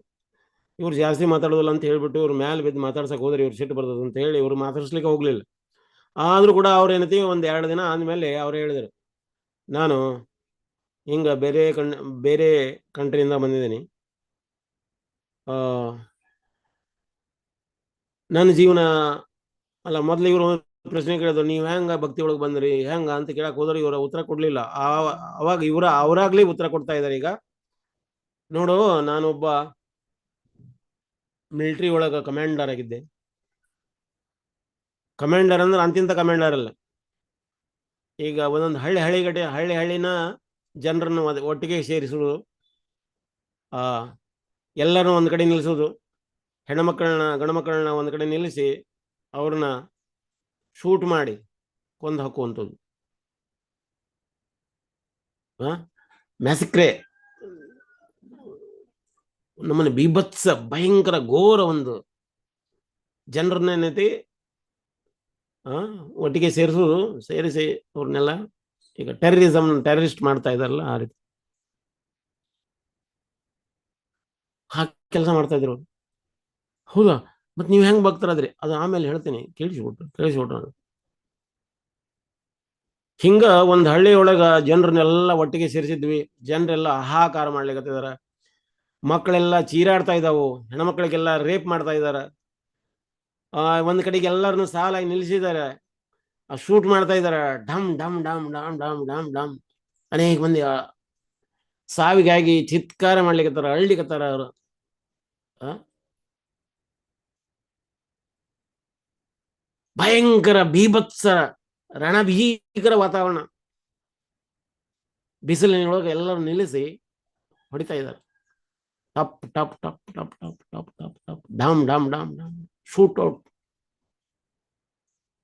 ಇವ್ರು ಆರ್ಡರ್ ಮಾಡ್ತಾ ಇದ್ರು, ಹಾ ಹೊಡಿ ಹೊಡಿ ಹೊಡಿ ಅಂತ. ಒಂದು ಲೈನ್ ನಿಲ್ಸಿದ್ರು, ಒಬ್ಬೊಬ್ಬರನ್ನ ಕರೆದು ಶೂಟ್ ಮಾಡ್ತಾ ಇದ್ರು.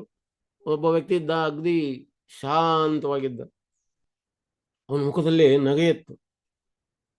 ಎಲ್ಲರೂ ಮುಖದಲ್ಲಿ ಒಳಗೆ ಏನಿತ್ತು ಅಂದ್ರ ಚಿಂತೆ ಇತ್ತು. ನಂದು ಯಾವಾಗ ನನ್ನ ನೆಕ್ಸ್ಟ್ ಲೆವೆಲ್ ನಂದ, ಈಗ ನೆಕ್ಸ್ಟ್ ಕ್ಯೂ ನಂದ, ಈಗ ನಾನು ಸಾಯ್ಬೇಕು ಅನ್ನುವಂಥ ಒಂದು ಭಯ ಅವ್ರಲ್ಲಿ ಕಾಡ್ತಾ ಇದ್ರು.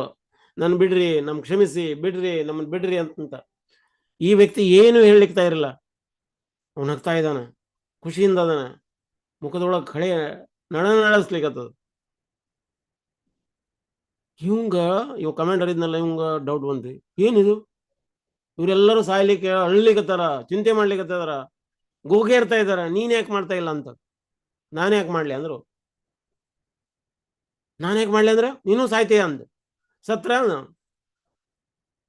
ಏನ್ ನನ್ನನ್ನು ನಿನ್ನ ಕೊಂದ್ ಹಾಕ್ತೇವಿ ಈಗ, ನೆಕ್ಸ್ಟ್ ನಿಂದ ಬಾಳೆ ಅಂದ. ಕೊಂದಾಕಿ ಅಂದವ. ಯಾರನ್ನು ಕೊಲ್ತಾ ಇದೆ? ನನ್ನನ್ನು ನೀವು ಎಂದೂ ಕೊಲ್ಲಿಕ್ಕೆ ಸಾಧ್ಯ ಇಲ್ಲ. ನಮ್ಮನ್ನು ಎಂದೂ ಕೊಲೆ ಮಾಡ್ಲಿಕ್ಕೆ ಆಗುದೇ ಇಲ್ಲ ನಿಮಗೆ.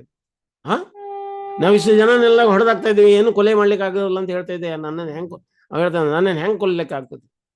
I am not this body.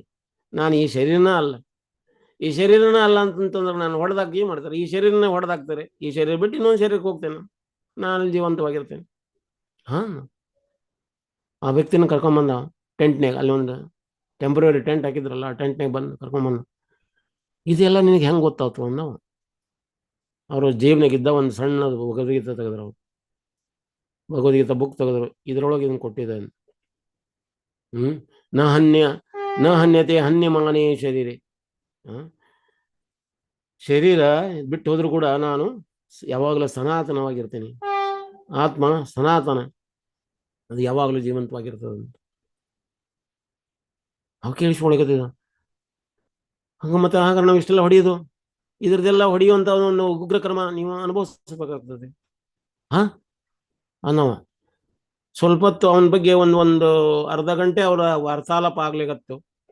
ಮಾತಾಡಿದ ಅವ್ರ ಟೆಂಟ್ನಿಂದ ಇಬ್ರು ಟೆಂಟಿನ ಹಿಂದಗಡೆ ಬಂದ್ರು. ಅವ್ರೇನು ಅಲ್ಲಿ ಆ ಕೃತ್ಯ ನಡೀತಾ ಇತ್ತು, ಅಲ್ಲಿ ಹೊಡಿತಾ ಇದ್ರು. ಅಲ್ಲಿ ಡಾಮ್ ಡಾಮ್ dam top top top top shoot out ಆಗ್ತಿತ್ತು. ಅಲ್ಲಿ ಅನೇಕ ಮಂದಿ ಅಳ್ತಾ ಇದ್ರು, ಮಕ್ಕಳು ಅಳ್ತಾ ಇದ್ರು, ಹೆಣ್ಮಕ್ಳು ಚಿತ್ಕಾರ ಮಾಡ್ತಾ ಇದ್ರು, ಕೂಗ್ತಾ ಇದ್ರು, ಸಾಯ್ತಾ ಇದ್ರು. ಸಾವಿನ ಒಂದು ರೋಧನೆ ಅಲ್ಲಿ ತುಂಬಿ ತುಳುಕ್ತಾ ಇತ್ತು. ಆ ಸೂಟ್ ಮಾಡಿರುವಂತ ಗನ್ನಿನ ಹೊಗೆ, ಆ ರಕ್ತ, ಇವ ಕಮಾಂಡರ್ನ ಬಟ್ಟೆಗೆಲ್ಲ ರಕ್ತ ಎಲ್ಲ ಮುಳಿಕೊಂಡಿತ್ತು. ಎಲ್ಲ ಕಡೆಗೆ ಹಂಗೆ ನಡೀತಾ ಇತ್ತು. ಆದ್ರೂ ಕೂಡ ಇವ್ರು ಏನ್ ಮಾಡಿದ್ರು, ಆ ಟೆಂಟಿನ ಹಿಂದಿನ ಕಡೆಯಿಂದ ಬಂದು ಎಲ್ಲಿ ನಡೀತಾ ಇತ್ತಲ್ಲ ಆ ಊರಿನಿಂದ ಬಾರ್ಡರ್ ದಾಟಿದ್ರು. ಅರಣ್ಯ ಕಾಡಿತ್ತು, ಆ ಕಾಡಿನಿಂದ ಓಡ್ತಾ ಬಂದ್ರು. ಆ ಓಡಿ ಬಾರ್ಡರ್ ಆ ದೇಶ ಬಿಟ್ಟು ಇನ್ನೊಂದು ಬಾರ್ಡರ್, ಮತ್ತೊಂದು ಬಾರ್ಡರ್ಗೆ ಎಂಟ್ರಿ ಆದ್ರು. ಅಲ್ಲಿಂದ ಓಡ್ತಾ ಬಂದು ಇಸ್ಕಾನ್ ಜಾಯಿನ್ ಆದ್ರು. ಇಸ್ಕಾನ್ನಲ್ಲಿ ಭಕ್ತರು. ಈಗ ಅವರು ಎಲ್ಲಿದಾರ? ಮಾಯಾಪುರದಲ್ಲಿದಾರ. ಮಾಯಾಪುರದ ಆ ರೂಮ್ನಲ್ಲಿ ಮಲ್ಕೊಂಡಿದ್ದಾರೆ. ಆ ಭಕ್ತರ ನಡುವೆ ಸಂವಾದ ನಡೀಲಿಕ್ಕಂತ ಭಕ್ತರು ಕೇಳಿಸ್ಕೊಳಕತ್ತಿರೋ ರೋಮಾಂಚನ ಆತ ಇವ್ರಿಗೆ. ಯಪ್ಪ, ಈ ರೀತಿ ವ್ಯಕ್ತಿನೂ ಹೋದಾರ ಅಂತ. ಅಂದ್ರೆ ಭಗವದ್ಗೀತಾ ಯಾರನ್ನ ಯಾವ ರೀತಿ ಬದಲಾವಣೆ ಮಾಡ್ತದೆ ಅಂತ. ಭಗವದ್ಗೀತಾ ಯಾರ ಹೃದಯವನ್ನು ಕೂಡ ಯಾವ ರೀತಿ ಬದಲಾವಣೆ ಮಾಡ್ತಾ ಇದೆ ಅಂತ. ಅತಿ ಕ್ರೂರವಾದ ಒಂದು ಕಮಾಂಡರ್, ಕ್ರೂರವಾದ ವ್ಯಕ್ತಿ ಸ್ವತಃ ನಡಿಲಿಕ್ಕದ ಸಾವಿರಾರು ಮಂದಿನ ಕೊಂದು ಹಾಕ್ತಾ ಇದಾರ. ಅದನ್ನ ನೋಡ್ತಾ ಬೀಭತ್ಸವಾಗಿ ನಗ್ತಾ ಇದ್ದ ಆ ವ್ಯಕ್ತಿ. ಅವನ ಹೃದಯ ಮೆಲ್ಟ್ ಆಗಿ ಈಗ ಶುದ್ಧ ಭಕ್ತರಾಗಿ ಹೊರಹೊಮ್ಮಿದ್ದಾರೆ. ಈಗ ಪ್ರತಿದಿನ ರೆಗ್ಯುಲೇಟಿವ್ ಪ್ರಿನ್ಸಿಪಲ್ ಫಾಲೋ ಮಾಡ್ತಾ ಇದ್ದಾರ. ಅವ್ರ ದೀಕ್ಷೆ ಆಗಿದೆ, ಬ್ರಾಹ್ಮಣ ದೀಕ್ಷೆ ಆಗಿದೆ. ಅವರೆಲ್ಲ ಈಗ ಜಪ ಮಾಡ್ತಾ ಇದ್ದಾರೆ, ಶುದ್ಧ ಜೀವನ ಮಾಡ್ತಾ ಇದ್ದಾರೆ. ಇದು ಶ್ರವಣ ಮಾಡೋದ್ರಿಂದ ಬರ್ತದೆ, ಅಥವಾ ಕೇಳಿಸ್ಕೊಂಡ್ರು ಅವರು ಎಲ್ಲಿ ಕೇಳಿಸ್ಕೊಂಡ್ರು, ರಣರಂಗ ಆಗಿರುವಂತ ಜಗದೊಳಗ ಆ ವ್ಯಕ್ತಿಯಿಂದ ಕೇಳಿಸ್ಕೊಂಡ್ರು, ಒಂದು 4 ನುಡಿಗಳನ್ನು ಕೇಳಿಸ್ಕೊಂಡ್ರು. ಆ 4 ನುಡಿಗಳು ಏನಾದ್ರು ಅವ್ರನ್ನ ಹೃದಯ ಬದಲು ಮಾಡಿತು. ಇದು ನಿಜವಾದ ಶ್ರವಣ. ಆನಂತರ ಅವ್ರು ಭಗವದ್ಗೀತಾ ಓದಿದ್ರು. ಬರ್ಬೇಕಾದ್ರ ಅವರು ಓಡಿ ಬರ್ಬೇಕಾದ್ರ ಇವ್ ಪ್ರಶ್ನೆ ಕೇಳ್ತಿದ್ರು, ಅವ್ರು ಆನ್ಸರ್ ಕೊಡ್ತಿದ್ರು, ಓಡ್ತಿದ್ರು. ದಿಕ್ಕು ರಸ್ತಾ ಇಲ್ಲದ ಜಾಗದ ಒಳಗೆ ಓಡ್ತಾ ಓಡ್ತಾ ಮತ್ತೆ, ಯಾಕಂದ್ರೆ ಅವ್ರು ಹಿಂದೆ ಬೆನ್ನ ಹತ್ತಿಗಿತ್ತಿದ್ರು ಅಂತ ಒಂದು ಭಯ. ಓಡ್ತಾ ಓಡ್ತಾ ಆ ದೇಶನ ಬಿಟ್ಟು, ಆ ದೇಶದ ಬಾರ್ಡರ್ ದಾಟಿಕೊಂಡು ಮತ್ತೊಂದು ಬೇರೆ ದೇಶಕ್ಕೆ ಬಂದು, ಇಲ್ಲಿ ಬಂದು ಅಲ್ಲಿ ಬಂದು ಇಸ್ಕಾನ್ ಜಾಯ್ನ್ ಆದ್ರು ಅಂತ. ಹಿಂಗ ನಮ್ಮ ಹೃದಯ ಬದಲು ಮಾಡ್ತದೆ ಈ ಭಗವದ್ಗೀತಾ. ಸ್ವಲ್ಪ ಟೈಮ್ ತಗೊಳ್ಬಹುದು ನಮಗೆ, ಆದ್ರೂ ಖಂಡಿತವಾಗಿ ಇದರ ಎಫೆಕ್ಟ್ ಇದೆ. ಅದಕ್ಕೆ ಪ್ರಭುಪಾದವರು ಹೇಳ್ತಾರೆ, ಮೈ books are all time bombs ಅಂತ. ಟೈಮ್ ಬಾಂಬ್ ಇದ್ದಂಗೆ. ಟೈಮ್ ಅನ್ನೋದು ಏನಾಗ್ತದೆ, ಆ ಟೈಮ್ ಬಂತಂತಂದ್ರೆ ಅವರವರ ಹೃದಯದೊಳಗೆ ಇದನ್ನ ಸ್ಫೋಟ ಮಾಡ್ತದೆ. ಒಳಗಿರುವಂತ ರಾಕ್ಷಸರನ್ನು ಕೊಂದು ಹಾಕ್ತದ, ಶುದ್ಧವಾಗಿರುವಂತ ಚೈತನ್ಯವನ್ನು ಬಡದೆಬ್ಬಿಸ್ತದೆ. ಇದು ಪ್ರಭುಪಾದವರ ಒಂದು ಪುಸ್ತಕದ ಮಹಿಮೆ. ಒಬ್ಬ ಗ್ರೇಟ್ ಆಚಾರ್ಯರು ಕೊಟ್ಟಿರುವಂತ ವಾಣಿ ಈ ಪುಸ್ತಕ. ಪ್ರಭುಪಾದವರು ಹೇಳ್ತಾರ, ನಾನು ಶಾರೀರಿಕವಾಗಿ ಇರ್ಲಿಲ್ಲ ಅಂದ್ರೂ ಕೂಡ ನನ್ನ ವಾಣಿಯ ಮೂಲಕ ನಾನು ಯಾವಾಗ್ಲೂ ಇದ್ದೇ ಇರ್ತೇನೆ ಅಂತ. ಪ್ರಭುಪಾದ ಬುಕ್ಸ್ ಓದ್ಲಿಕ್ಕತ್ತಿದ್ರೆ ನಾವು ಪ್ರಭುಪಾದ ಅವ್ರ ಜೊತೆಗೆ ಸ್ವತಃ ಮಾತಾಡ್ಲಿಕ್ಕೆ, ಕೇಳಿಸ್ಕೊಳ್ಲಿಕ್ಕೆ, ಪ್ರಭುಪಾದ ಅವರು ಸ್ವತಃ ಅವರು ಹೇಳಿದ್ರಿಂದ ಕೇಳಿಸ್ಕೊಳ್ಲಿಕ್ಕೆ ಅದು ಬರ್ಲಿಕ್ಕತ್ತದ. ಹರೇ ಕೃಷ್ಣ. ಟೈಮ್ ಆಯ್ತು. ಇವತ್ತೇ ಹೇಳುವ ಉದ್ದೇಶ, ರಾಕೆ ಕೃಷ್ಣ ಮಾರೆ ಕೃಷ್ಣ ರಾಕೆಗೆ. ಯಾವಾಗ ವಸುದೇವ ದೇವಿಕಿನ ಬಚಾವ್ ಮಾಡ್ಲಿಕ್ಕೆ ಕಂಸನಿಗೆ ಹೇಳಿಕದನ, ನನಗೆ ಹುಟ್ಟುವಂತ ಮಕ್ಕಳು ಯಾರೇ ಆಗಿರ್ಬೋದು, ಅವನ್ನ ನಾನು ನಿನಗೆ ಕೊಡ್ತೇನೆ, ಆಗಿನ ಟೈಮಿನಿಂದ ಅವ್ರನ್ನ ಉಳಿಸ್ಬೇಕು ಅಂತ. ಈಗ ಕೃತ್ರಿಮವಾಗಿ ಬರುವಂತ ಮೃತ್ಯುವನ್ನ ತಡೆಗಟ್ಟಬೇಕು ಅಂತ, ಅಕಾಲಿಕವಾಗಿ ಬರುವಂತ ಮೃತ್ಯುವನ್ನ ತಡೆಗಟ್ಟಬೇಕು ಅಂತ. ಆ ಮೃತ್ಯು ಬರ್ತದ ಅಂತ ಹೇಳ್ಬಿಟ್ಟು ನನ್ಗೆ ರೋಗ ಬಂದ ಟ್ರೀಟ್ಮೆಂಟ್ ತಗೊಳ್ಳೋದು ಬೇಡ, ಪರಮಾತ್ಮ ಕೊಟ್ಟಿದ್ದಾನೆ ಇರ್ಲಿ ಅಂತ. ಹಂಗಲ್ಲ, ರೋಗಕ್ಕೆ ನಾವು ಟ್ರೀಟ್ಮೆಂಟ್ ಮಾಡ್ಕೊಳ್ಬೇಕು. ಯಾರೋ ಒಬ್ರು ಮುಂದೆ ಬಂದು ನಮ್ಗೆ ಹೊಡಿಲಿಕ್ಕೆ ಪ್ರಯತ್ನ ಪಟ್ರೆ ನಾವು ತಪ್ಪಿಸ್ಕೊಳ್ಬೇಕು. ನಮ್ಮ ಕಡೆಯಿಂದ ಆಗ್ತದಂದ್ರೆ ನಾವು ಅವ್ರ ಜೊತೆಗೆ ಹೋರಾಟಕ್ಕೆ ನಿಲ್ಲಬೇಕು. ನಾವು ಆ ಮೃತ್ಯುವಿನಿಂದ ಬಚಾವಾಗಬೇಕು. ಇದು ಟೆಂಪ್ರರಿ ಮೃತ್ಯು. ಭಗವಾನ್ ಅಲ್ಟಿಮೇಟ್ ಏನ್ ತಮರ್ತಾ ಇದಾರಲ್ಲ, ಯಮರಾಜ ಬಂದು ನಮ್ಮನ್ನು ಕರ್ಕೊಂಡು ಹೋಗ್ತಾ ಇದಾರ, ಅಥವಾ ವಿಷ್ಣು ದೂತರು ಬಂದು ನಮ್ಮನ್ನು ಕರ್ಕೊಂಡು ಹೋಗ್ತಾರೆ, ಅದು ನಿಜವಾದ ಮೃತ್ಯು. ಅದಕ್ಕೆ ಹೋಗ್ಲೇಬೇಕಾಗ್ತದೆ. ಆ ಮೃತ್ಯುಗಾಗಿ ನಾವು ತಯಾರಿ ಮಾಡ್ತೀವಿ. ಯಾರು ಆ ಮೃತ್ಯುಗಾಗಿ ತಯಾರಿ ಮಾಡ್ತಾರ ಅವರು ಮಹಾನ್ ಭಕ್ತರು, ಮಹಾನ್ ಬುದ್ಧಿವಂತರು ಅಂತ. ಆ ಮೃತ್ಯುಗಾಗಿ ನಾವು ತಯಾರಿ ಮಾಡೋಣ. ಏನು ಇವರೆಲ್ಲ ಇಸ್ಕಾನ್ ಅವರು ಬರೀ ಮೃತ್ಯುವಿನ ಬಗ್ಗೆ ಮಾತಾಡ್ತಾರೆ, ಯಾರು ಎಲ್ಲ ಬರೀ ಸಾವಿನ ಬಗ್ಗೆ ಹೇಳ್ತಾರಂತ. ಹೆಂಗ ನಾವು ಈ ಶರೀರನ ಬಿಡಬೇಕು ಅನ್ನೋದ್ರ ಬಗ್ಗೆ ನಾವು ತಿಳ್ಕೊಂಡ್ರೆ ಅದು ಮೃತ್ಯುನ. ಅಂದ್ರೆ ನಾವು ಯಾವ ರೀತಿ how to leave the body, ಯಾವಾಗ how to leave the body, ಯಾವಾಗ ಈ ಶರೀರನ ಬಿಡುವುದು ಅನ್ನೋದು ಗೊತ್ತಾಗ್ತದೆ ಅನ್ನೋದು ಗೊತ್ತಾಗ್ತಂದ್ರೆ ನಾವು ಹೆಂಗ್ ಲಿವಿಂಗ್ ಮಾಡ್ಬೇಕು, ಅಂದ್ರೆ ಹೆಂಗ್ ನಾವು ಜೀವನ ಮಾಡಬಹುದು ಅನ್ನೋದ್ರ ಬಗ್ಗೆ ಗೊತ್ತಾಗ್ತದೆ ಅಂತ. ಹರೇ ಕೃಷ್ಣ. Thank you. ಹರಿ ಬೋಲ್. ಹರೇ ಕೃಷ್ಣ ಪ್ರಭು. ಹೇಳಿರುವಂತದ್ದು ನಿಮ್ಗೆ ಈ ವಿಷಯಗಳು ಅರ್ಥ ಆಗಿದಾವ ಅನ್ಕೊಂಡಿದ್ದೀನಿ. ಇದರಲ್ಲಿ ಏನಾದರೂ ಡೌಟ್ಸ್ ಇದ್ರೆ, ಟೀಕಾ ಟಿಪ್ಪಣಿ ಇದ್ರೆ ಕೇಳಬಹುದು.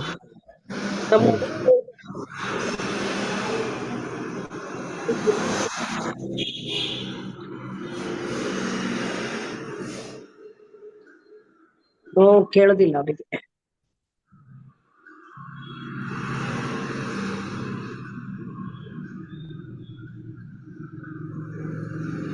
ಹರೇ ಕೃಷ್ಣ.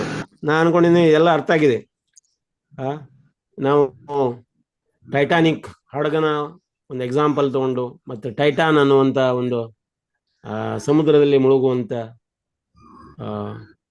ನೌಕೆಯನ್ನು ಹಿಡ್ಕೊಂಡು ಅನೇಕ ಕಥೆಗಳ ಮೂಲಕ ಈ ಸಾವಿನ ವರದಿ, ಸುದ್ದಿಗಳು, news, TV radio, mobile negative ತುಂಬುವಂತ ಋಣಾತ್ಮಕವಾಗಿ ಇರುವಂತ ವಿಷಯಗಳನ್ನು ನಮ್ಮ ತಲೆಯೊಳಗೆ ತುಂಬ್ತಾ ಹೋಗ್ತಾವೆ. ಈ ಋಣಾತ್ಮಕವಾಗಿರುವ ವಿಷಯಗಳು ನಮ್ಮ ತಲೆಯಲ್ಲಿ ತುಂಬ್ತಾ ಹೋದಂಗಿಲ್ಲ ನಾವೇನಾಗ್ತೀವಿ, ಒಳಗೆ ಏನ್ ತುಂಬ್ತೇವೆ ಅದನ್ನು ಹೊರಗ ನಾವು ಅದನ್ನೇ ಕಗ್ತೀವಿ ಅಂತ. ತುಂಬುವಂತ ವಿಷಯಗಳು ಯಾವಾಗಲೂ ಧನಾತ್ಮಕವಾಗಿರ್ಬೇಕು. ಆ ಧನಾತ್ಮಕ ವಿಷಯಗಳು ಯಾವಾಗಿರ್ಬೇಕಂದ್ರೆ ಇವು